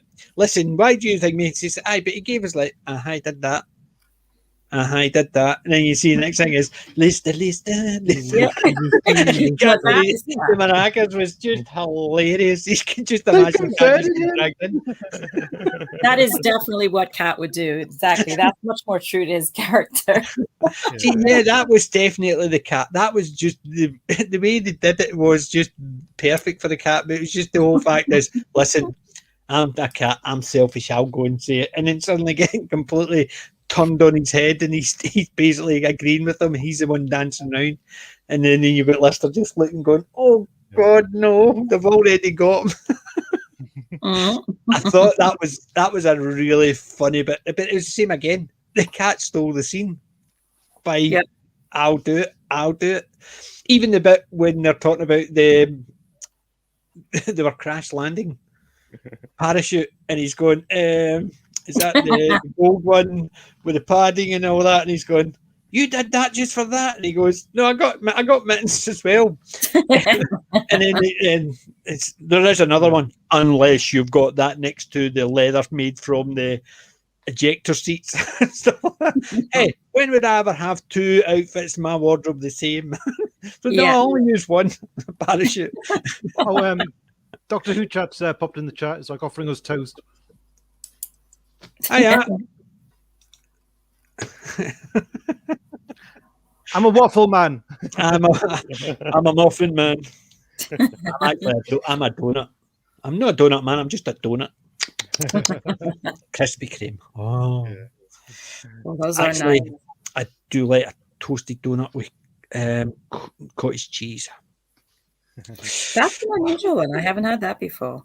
It's basically if you like cottage cheese, or even sometimes I like even just Philadelphia on it or something like that. But a nice soft cheese, toasted, and then that. See what happens when Talkie enters. Once you get onto food, that's it. Game over, man. Making me hungry. Yeah. Game over, man. Game over. I'll probably have a biryani after this. I'm going to see if there's any packets of chicken curry crisps. Oh yeah, we've had some crisps already. Do you know what crisps I miss? Remember, the fish and chips? Yeah. Salt and vinegar, or you get pickled onion. Chicken and chips. Or curry chips. Salt and vinegar ones for me. Yeah, I love the chicken and chips, and I love the curry chips, and I cannot find them. I've even went on to their website. They only seem to do them at set times, but I love their chicken and chips. Their curry chips are delicious as well. I can't eat 10 or 15 packets in a sitting. Chicken and chips I can, no problem, easy. But that's just a snack. What can I say? Does anyone remember OXO crisps? Yeah, I love an OXO. Boiling water and OXO with a wee bit of salt. Oh, I'm actually feeling it. I know what I think. That's a whole other stream. Yay! We're going to do a food stream. The OXO stream. See what happens when Talkie comes in. But you sit back. Careful now. Yeah, you know what you say, don't mix the streams. Across the stream, yeah. That's a different afterlife. Yeah. Nice. Yeah. Anyway, so before talking, we were So before we all get the munchies, yes, Too late. I think this is the bit where they had basically they fired the meow missile.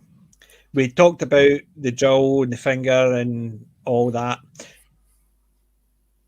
That was the bit when they were talking about the fuel. How much space? I mean, that I thought same again. They didn't keep it tight enough. I think they let it last a wee bit too long. Food, no. Water, no. Fuel. Yeah, And he's going, like checking and forever. going. And I think if they'd actually cut it a couple of seconds short again, I thought it just got to the point where it was a wee bit too much. They didn't seem to know when to cut that off. I think they didn't need to go as long as it did because it went by the funny to the when's this going to stop? And I think that's when it needed to stop, when it stopped being funny. I was okay really with that one. I didn't find that one really took me out that bad. There may have been other scenes that maybe did that a little bit more, but I definitely see where you're coming from. I think it did. If it went over like just a tiny bit. Yeah, a couple of seconds. Yeah. You just don't have just those couple of seconds would just be enough. Where as soon as it starts getting to the point where you go, yeah, it's funny, even though the length. But I think they did the same the last couple of times, and it's always been like that. And it's always been that couple of seconds a wee bit too much, not overly long, just a couple of seconds too much, where you just can feel it going. And I think that's where it was going, but. Just the whole, that was the whole thing about the getting into the sandstorm, the jowl, and then they blew up the planet with the definitely one of Holly's funniest lines.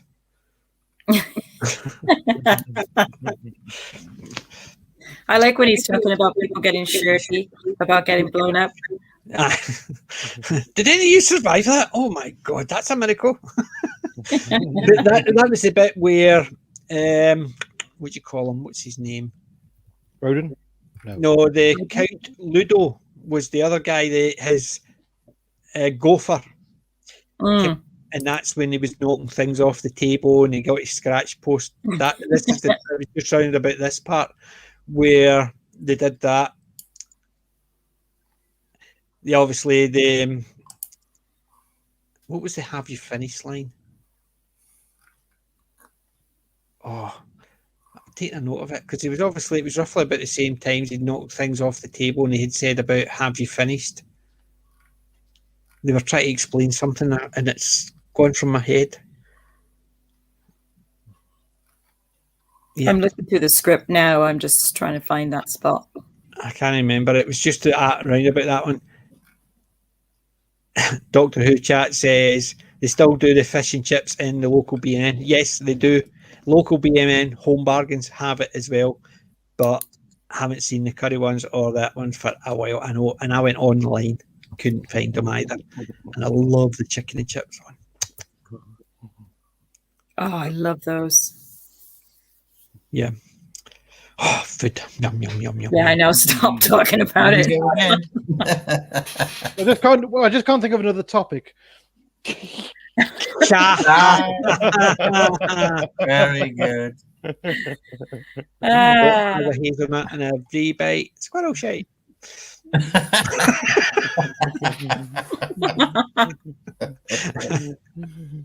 Yeah.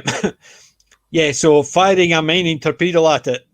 Is it safe? I'm miles away. I'll be fine.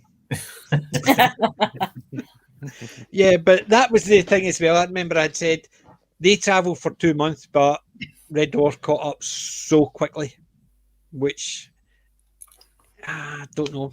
And that's then they had Crichton, Rimmer plugged into Crichton, and then you had Crichton. Zoom. Yeah. Remember 20K? Yeah. When they get hit with the EMP? and they had to reboot. And what did they do after they rebooted Crichton? He did the walk, didn't he? Walking up and down because it charges his battery. How much walking has he been doing? Yeah, just because Rimmer was plugged into him, he completely ran out of power. Yeah, he's completely been drained of power because of the EMP. Because remember, they had to jumpstart him with his nipple nuts. Yeah. Right. So they jump started him with his nipple nuts. He walked up and down to recharge his dynamo. Yeah, in this one, if he runs out his charge completely, that's him gone. And walking about didn't recharge him. They could get away with it because he needed a service. They'd been going on about the service. But both of those things to fail, as well as his not understanding and following like a spy and all the other wee bits.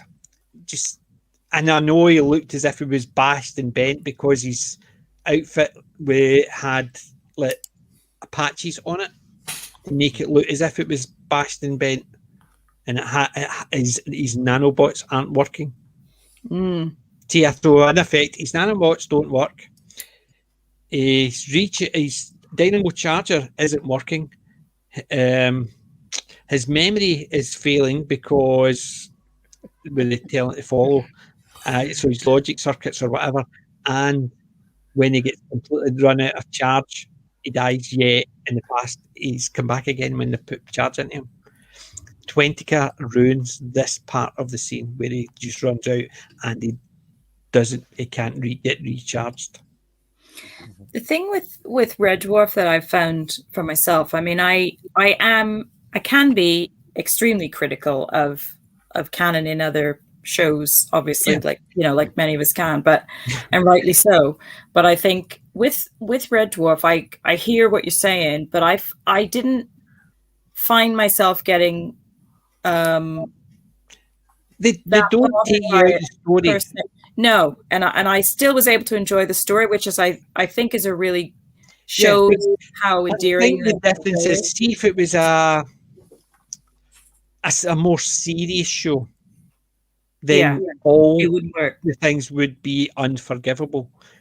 But it's a comedy. So they're not important. They never actually ever claimed things happening were important. Because one of the things I think about Red Dwarf is that the ethos is like, don't ever take yourself too seriously. Everybody has to be able to just have a laugh and take the mick out of each other, and I think that's that feeling you get, where I just go with it. As long as they're not, we had that one really bad season, and then we had an season after that. Those were bad. Yes. But this one, I was very, very inclined to forgive. So was I. The thing is, I suppose when I put my review head on, they jump out at me. But you've got an amazing. It doesn't mean that I don't enjoy it. I still enjoy it because Red Dwarf is Red Dwarf. I feel like even the bad ones have got Red Dwarf moments in them. Yeah. Yes. They're not the greatest episode, but they've still got the occasional Red Dwarf moment, which you can still smile at. Oh, yeah. I think what it is we like the concepts of the show, and the fact that it's doing kind of quite out there concepts and sci-fi concepts, and it's quite difficult to get them down into a TV form, and so it feels acceptable if they niggle it a little bit, but as long as it's just about works televisively. And there was another thought I had. I'm trying to think now. It'll come to me. It's all right.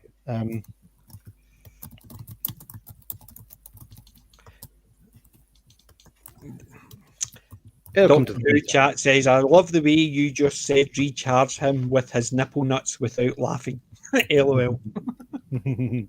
That's because we spent a whole episode talking about we talked about that in detail that season. Yeah. You need to go back and check them all out. That'll get my views up.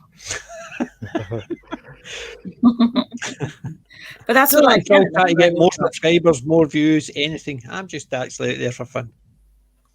Yeah, and that's the best way to look at it. Is just have fun with it. Right. That So, happens. the Crichton recharge part, which brings us down to the final chapter. Mm. Which they bring in the biggest movie thing in, and they even talk about it, and they tell you how bad it is. The bomb with the countdown. Yeah. Remember, Count Ludo turns around and says, "Why wouldn't we just kill them? Because if you just leave it here, it gives them a chance to get somehow out of it. If you just kill them just now, it'll be all over done with." Which is, it's the type of thing. Yes, if you look at multiple movies and you think, well, instead of him doing that, if he just actually put a bullet in him, that movie would have been over. But because they didn't, They do that in the Bond films and also way. like Austin Powers. The sharks They with borrowed freaking that laser from beam. Austin Powers. Yes. Yep. There was a scene with Dr. James Evil's son Bond. is saying, "Why don't you just shoot him?" There's the James Bond one with the Sean Connery with Dr. No with the laser. Zzz. Would you expect me to talk? No, Mr. Bond, I expect you to die. Well, shoot him. This one, they're literally out. The Count Ludo's out now saying, just shoot him, because otherwise you're giving them a chance to escape. It's in the Evil Villain's Handbook. You never kill the hero at the first opportunity. No. You always let them escape and then explain your evil plans to them at the first opportunity so they can find a way to defeat you. But that I liked because they took the trope and they just went, woohoo, we're telling you we are not doing it deliberately by telling you we should be doing it, but he's just too arrogant because we're not going to do it. But there you go, which I thought was quite good. Or even 1 minute 30 and counting. Less than the last time, when. It's nearer now. It's less than the last time. Basically, that was perfect. See, if Holly actually gave a countdown, I think it would have not been typical Red Dwarf, because it would have just been like watching the countdown and the clock going. Yeah. You needed Holly to actually forget what was the last time he says and just say things like, get nearer, close, less and less, and then obviously gets to the 10 seconds, then he starts doing the countdown, which brings you Rimmer's and it brings you before that you've got the cat's big scene. When you realise the one that causes the problem I'll skip just now. The fact is, he says, why did you leave him behind? He wasn't cool. Yeah. He wasn't cool.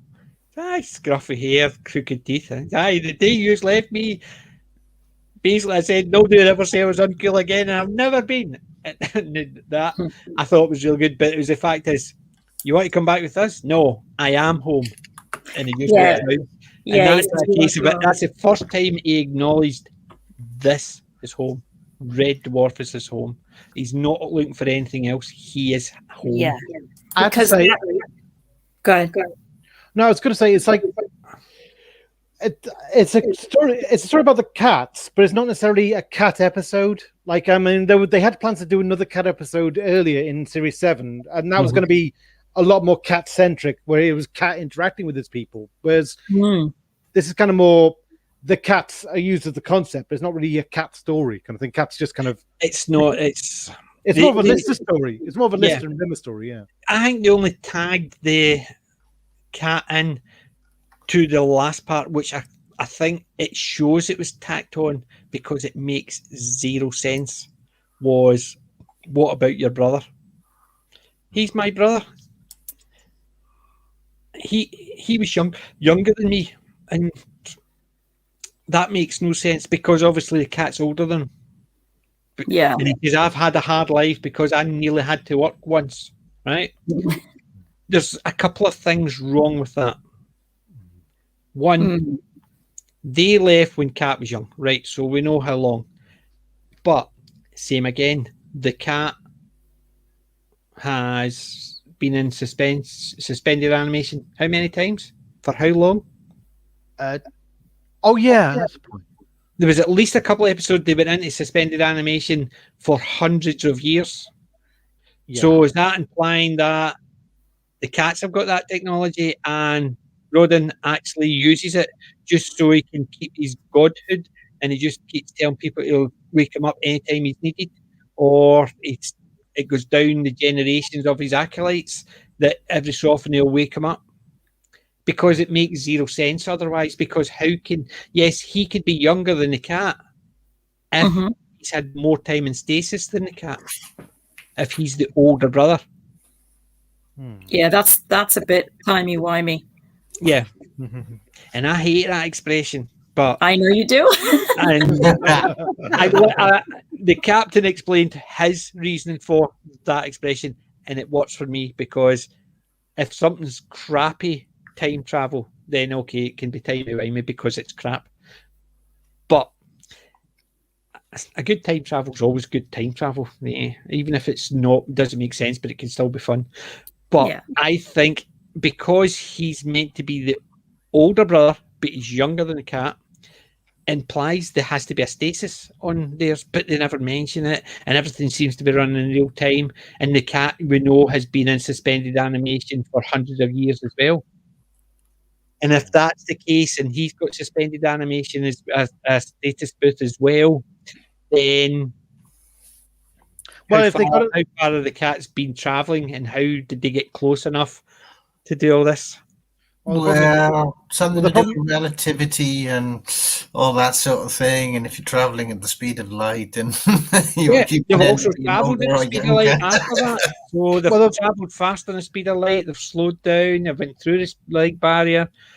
The problem with them having stasis technology is it demystifies the myth of Lister, who was frozen in time. If they can all do it, yeah.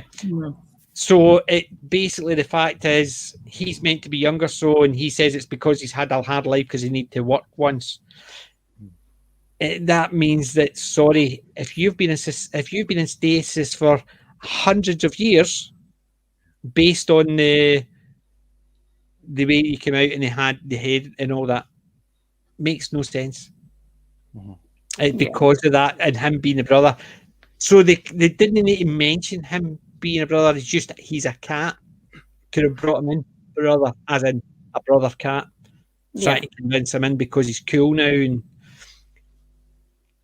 that's the part I think seemed to tie it into the cat to make it a more cat story where it had nothing to do with cat, but they threw that brother in there as if we'll mention that, which it doesn't make sense. If they didn't mention him being the brother, the time parts makes less of an issue because it could be to do with the time, and the only time frame you've got issues with is when they're spending 2 months chasing the other ship and Red Dwarf is going on its own, but it suddenly appears.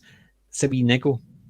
But that bit with the brother takes all that time stuff and actually throws it in its head and makes it a big issue. If they hadn't mentioned brother, it wouldn't have been an issue. Yeah. But that was my niggle, and that was the part I was saying about the big time travel problem. But it's also the fact is Rimmer got his end. He got his sacrificial death by flying the bomb out and it explodes. Yeah. And the cat suddenly, I love to hate him, and who am I going to hate now? And yes, it's okay. I didn't like him, but I like not liking him. I like. Who am I going to not like now? But that's what I'm saying. It basically gave the cat. Now he needs Rimmer there because he likes not liking him, and if he didn't have him there to not like, then he would miss him. So it basically tied that. So you've got the moonlight gives Rimmer a bit for Lister. You've got the dying, even though he didn't, and you had the cat sort of bringing it all home. So cat's home, he misses Lister and Rimmer. It ties a lot of nice ends up. Yeah. Leaves it wide open for Crichton, because apart from Crichton dying and them bringing him back to life, which, as I said, makes zero sense considering they've done it in the past with the nipple nuts. I can say that without laughing. I still have my sort of Gen X sort of locker room sense of humor.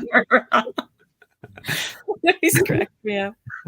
But yeah, so the brother thing caused a major issue with there. But saying that, coming round to the very end where the crew get a happy ending. Yeah, and I thought, go on, that's the way it should have been. Yeah. Because remember last season I said I thought the 2 episodes, the first and last, should have been round the other way.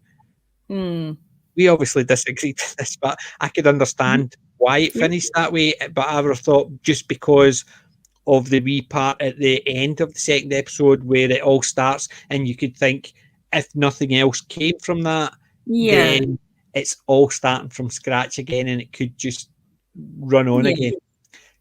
So, but obviously they got there at the 13th season, and this one was a nice way to finish it off. I really loved this. I just thought that was a great way to finish off.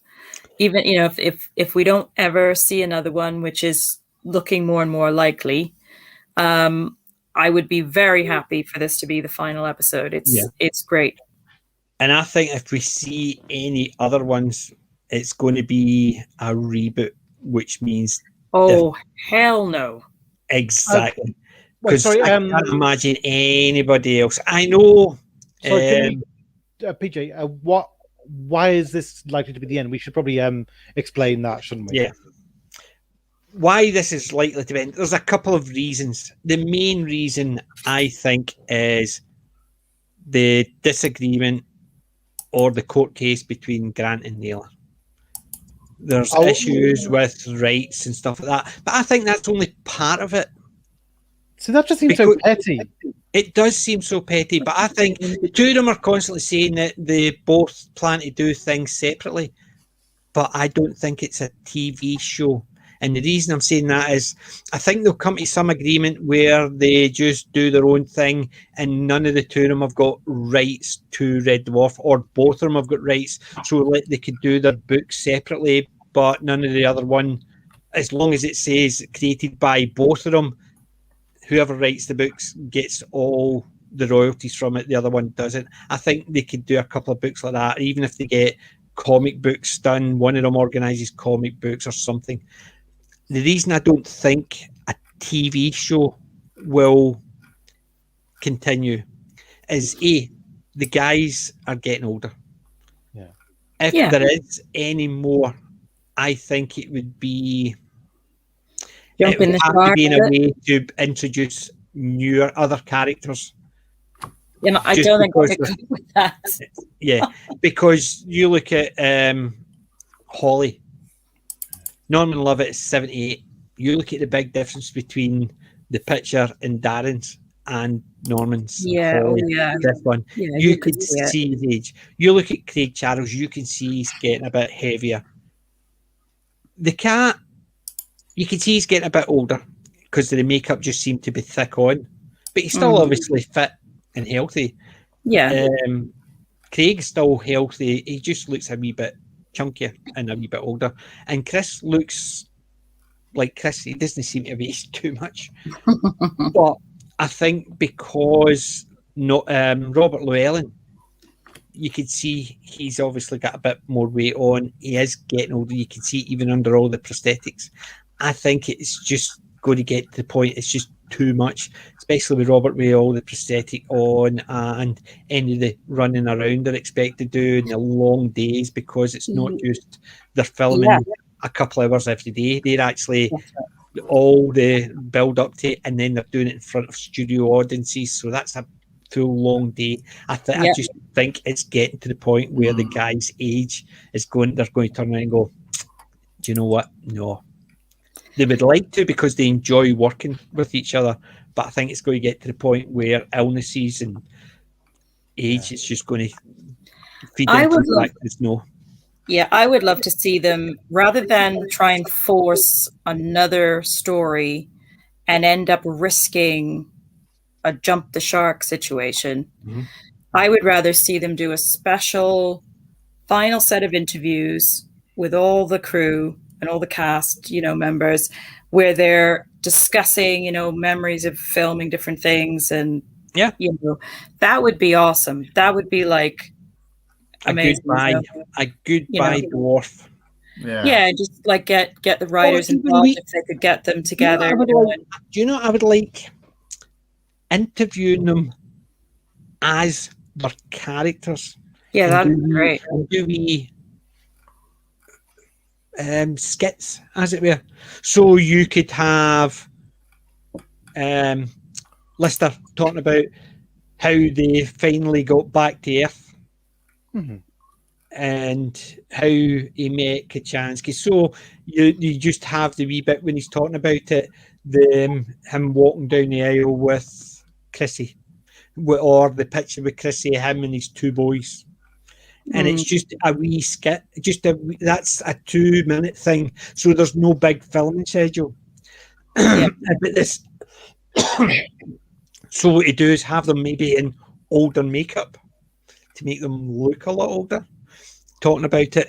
And then you could have the cat, how going back to Earth and being a cat, and how he became popular. He's famous because whatever his special skills are. And then you could have Rimmer coming back and getting recognition for bringing the ship back after X amount of time, or finding a time travel portal or something recognition. So he's happy talking about it. And then you have Crichton being uber happy because he's the last droid of that make and he still survived, or he turns out to be the father of the version 4000, and they're all modelled after him because he lasted so long. That's great. That's a great idea. So they're all basically talking about that. So they can have just like a 2-minute here and there, just with how they arrive back at Earth. So there's nothing big for the guys to do, but an interview from the character's perspective. Older guys just saying how we finished off. There's a precedent for it, because in the Infinity Welcome Careful Drivers, they do get home and they do become international heroes kind of thing. And so, Rimmer laps it up kind of thing. BTL. Yeah. Yes. But in effect, yes, it is a way of doing it. But then again, we can sit here and actually come up with all these great ideas. If the court case gets to the point where they can't, we're screwed anyway. But as you said, it is a perfect way to finish it with this episode. I just understand why Rob Grant doesn't think of the fans. The fans want more Red Dwarf. Why is he doing this to deny us what we want? See, I don't think it's anything to do with the fact he's doing it to thing. I think it's just a case of he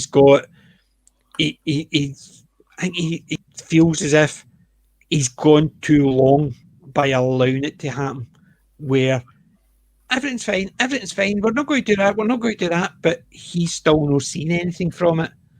And it's a case of, listen, you have had how many years and you've still done nothing, and I'm still getting nothing from it. Maybe it's just a case of, no, I'm digging my heels in because I feel as if I've been taken to the cleaners. Yes, it's going to upset the fans, but when it comes down to it, wasn't his fault. I don't know. We're just obviously spitballing because we don't know what's behind the scenes. As we hear the rumours that it's because they split and they were still continuing to make it, but his name was only on it as creator and that was it, and he didn't get anything from it. Yeah. Did he? We don't know, because obviously they're not going to tell us.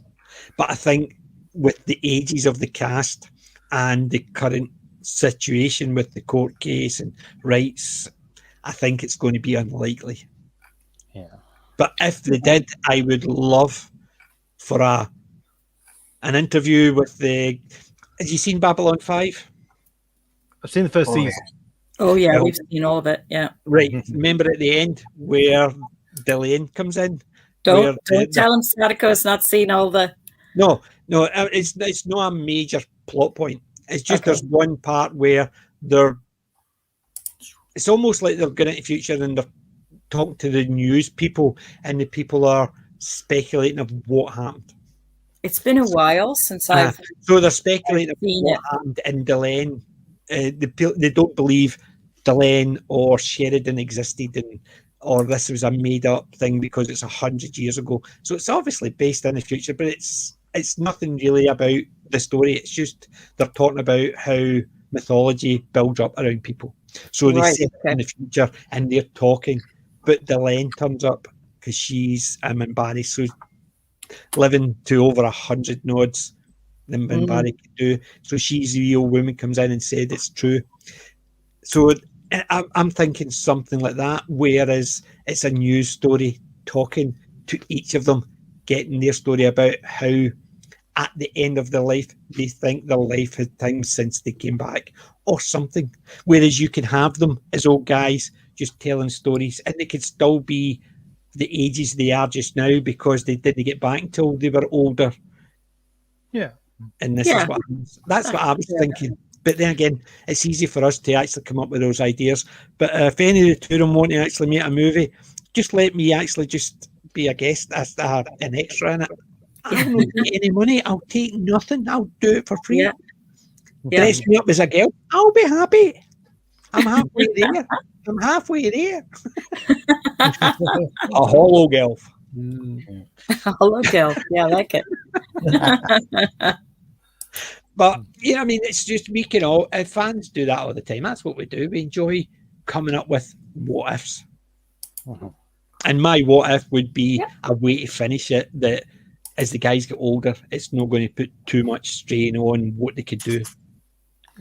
Yeah, and this is one of the best things about Red Dwarf and about these streams is that we can sort of have a nice discussion and have a chat and sort of have a little dream of what we'd like to see happen and things, and it's a great way to sort of remember it and talk about it, because it's at the end of the day, it's a happy show. It's a show that really, especially from my point of view, I find it really sort of just helps to sort of cleanse your soul. It gives you a laugh, a real belly laugh, and it feels familiar. It's like a little extended family. Yep. Once you get into Red Dwarf, you're part of the posse, and it just has that real family feel to it. So, I'm perfectly happy with the way it finished, if that's the finish. Yeah, it's lovely ethos to the show as well. The whole thing of like you don't have to adhere to society standards, like listed like right. Yeah, like for instance, Crichton was the bit as well. The demented droid. It says then right here in the fitted in. Basically fitted in with all the other rejects. Yeah. So, and it was a perfect, I suppose, even saying that. I'd said that Crichton didn't really get his bit, but he did. He didn't fit anywhere else. He fitted in there. And I think that speaks to a little part of all of us who love sci-fi and who love, a lot of the different genres. It makes you feel like you're not alone. It makes you feel like, what, it's better not to fit in. Who wants to be an automaton? Who wants to sort of just be homogenized and not have any sort of personality or flaws or faults or anything else? It's a way of sort of reconciling that and saying, wow, this is okay. It's okay, to be a Lister or a Rimmer or Crichton or a cat. You know, it's Yeah. like you, at the end of the day, you pull together when you need to pull together. Yeah. Well, I suppose it's another aspect of that is different aspects of fandom. 4 of them are completely different, but they all pull together as friends.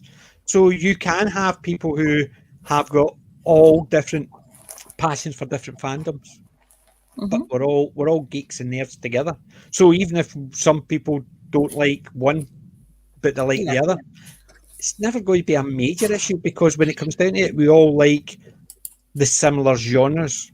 So if you don't like comics, it doesn't mean you're the person who across from you only likes comics, and that's it. There's going to be things that we're all together in. Yeah. Which is, I suppose, Red Dwarf is actually good for that, because you've got 4 different types of character, and they all work perfectly in harmony. Yeah. To survive.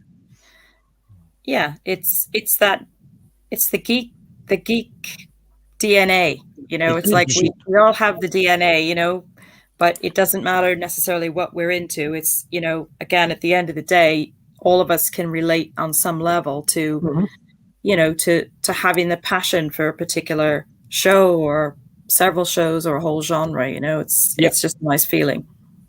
Definitely. I think that is spot on. And I think that's Red Dwarf for you. So, Red Dwarf, a nice, neat bundle. And I have to say, the Promised Land was a great final product. Fantastic. It was. Totally agree. I did a review on the DVD when it arrived. I watched it the day I got it. I watched it twice the same day. And the next day, I just fired up my camera and just started talking about it. I loved it that much. I thought, yes, I can nitpick, but just because I nitpick doesn't mean I can't enjoy it.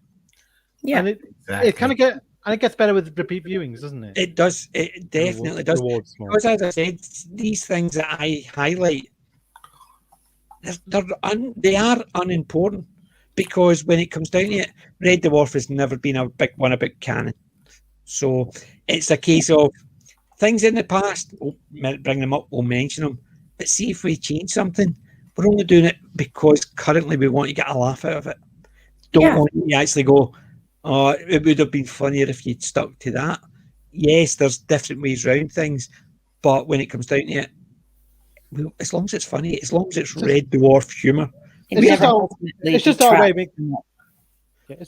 engaging with the text, isn't it? Too. Yeah. So what'd you say, Wendell? No, I was just saying it never ends up detracting from the experience of being a Red Dwarf fan. It doesn't detract from that. You know, we can have I would call them more observations. You know, you know, PJ, you have the most amazing skill of just picking up those little details, and that is a skill. That is a great skill to have. I mean, my mum used to say I was overly pedantic. Well, you've got great attention to detail, that's for sure.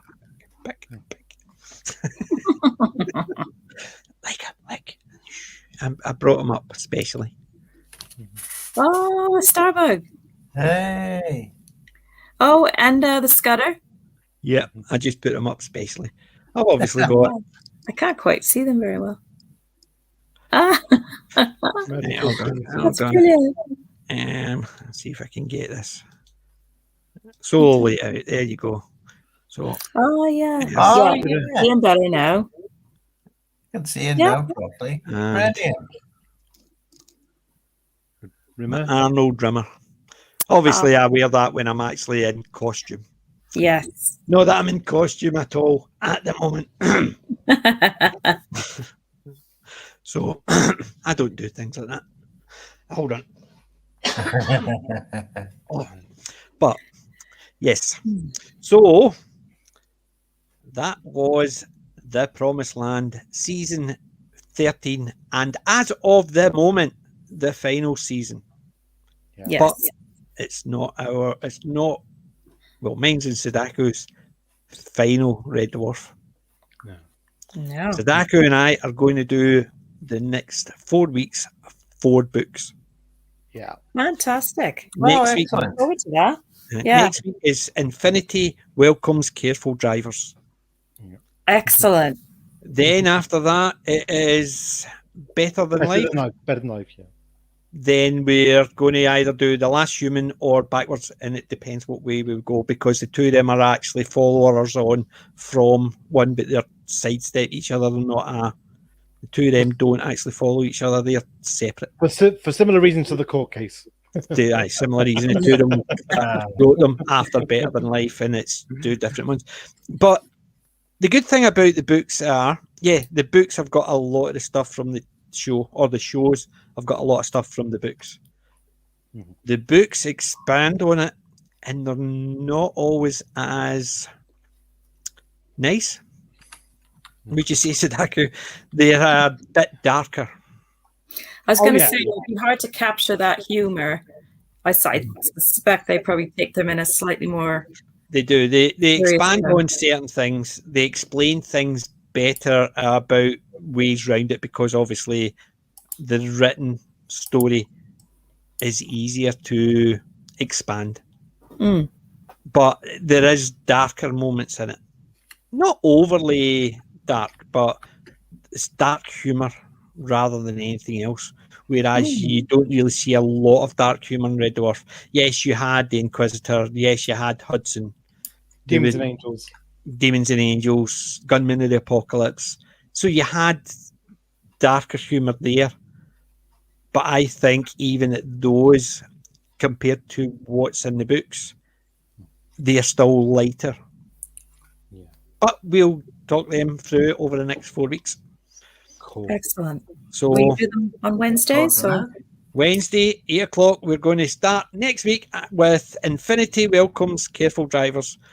I've got the audiobook, thankfully. well, brilliant. We'll be there in the chat to support you, definitely. Definitely. And Yeah.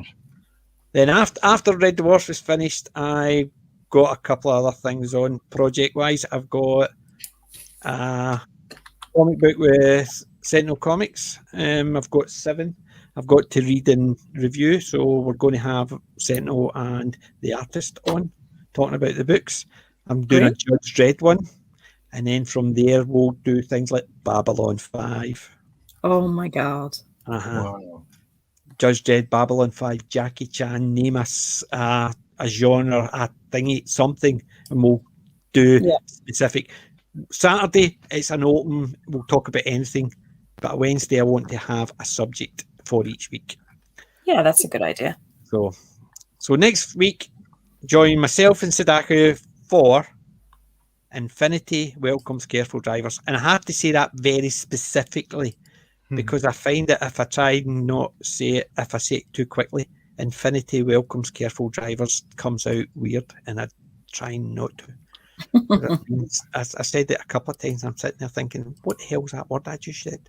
And it's nothing to do with my, not that I have a Scottish accent, it's nothing to do with my Scottishness.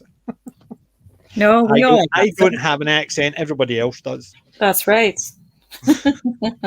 So, Darren, Sister Luna, Windology, and Sadaku, thank you very much for joining us on this journey. You're very welcome. Thank you for having us. Indeed, thank you for inviting us. It's been an absolute honor, and it's been great fun. So we really, really enjoyed it. Yep. Thank you. Thank you. And everyone in the chat, thank you very much for joining us on this journey as well. Without the chat, we'd be talking to ourselves. Yeah. Thank you for joining us. And remember, hit the like, hit the subscribe. Check out Sadaku's forum. Yeah, and The then link in the description. And Darren's website. It's in the subscription as well. And great, thank when we do get the two of these guys up on our on our YouTube channel, I'm sure we'll be over there as well. So Lovely, thank you, everyone. And remember, I'm not old. I'm classic. PG maybe, hologram, out. see you, Smegheads. See you, Smegheads.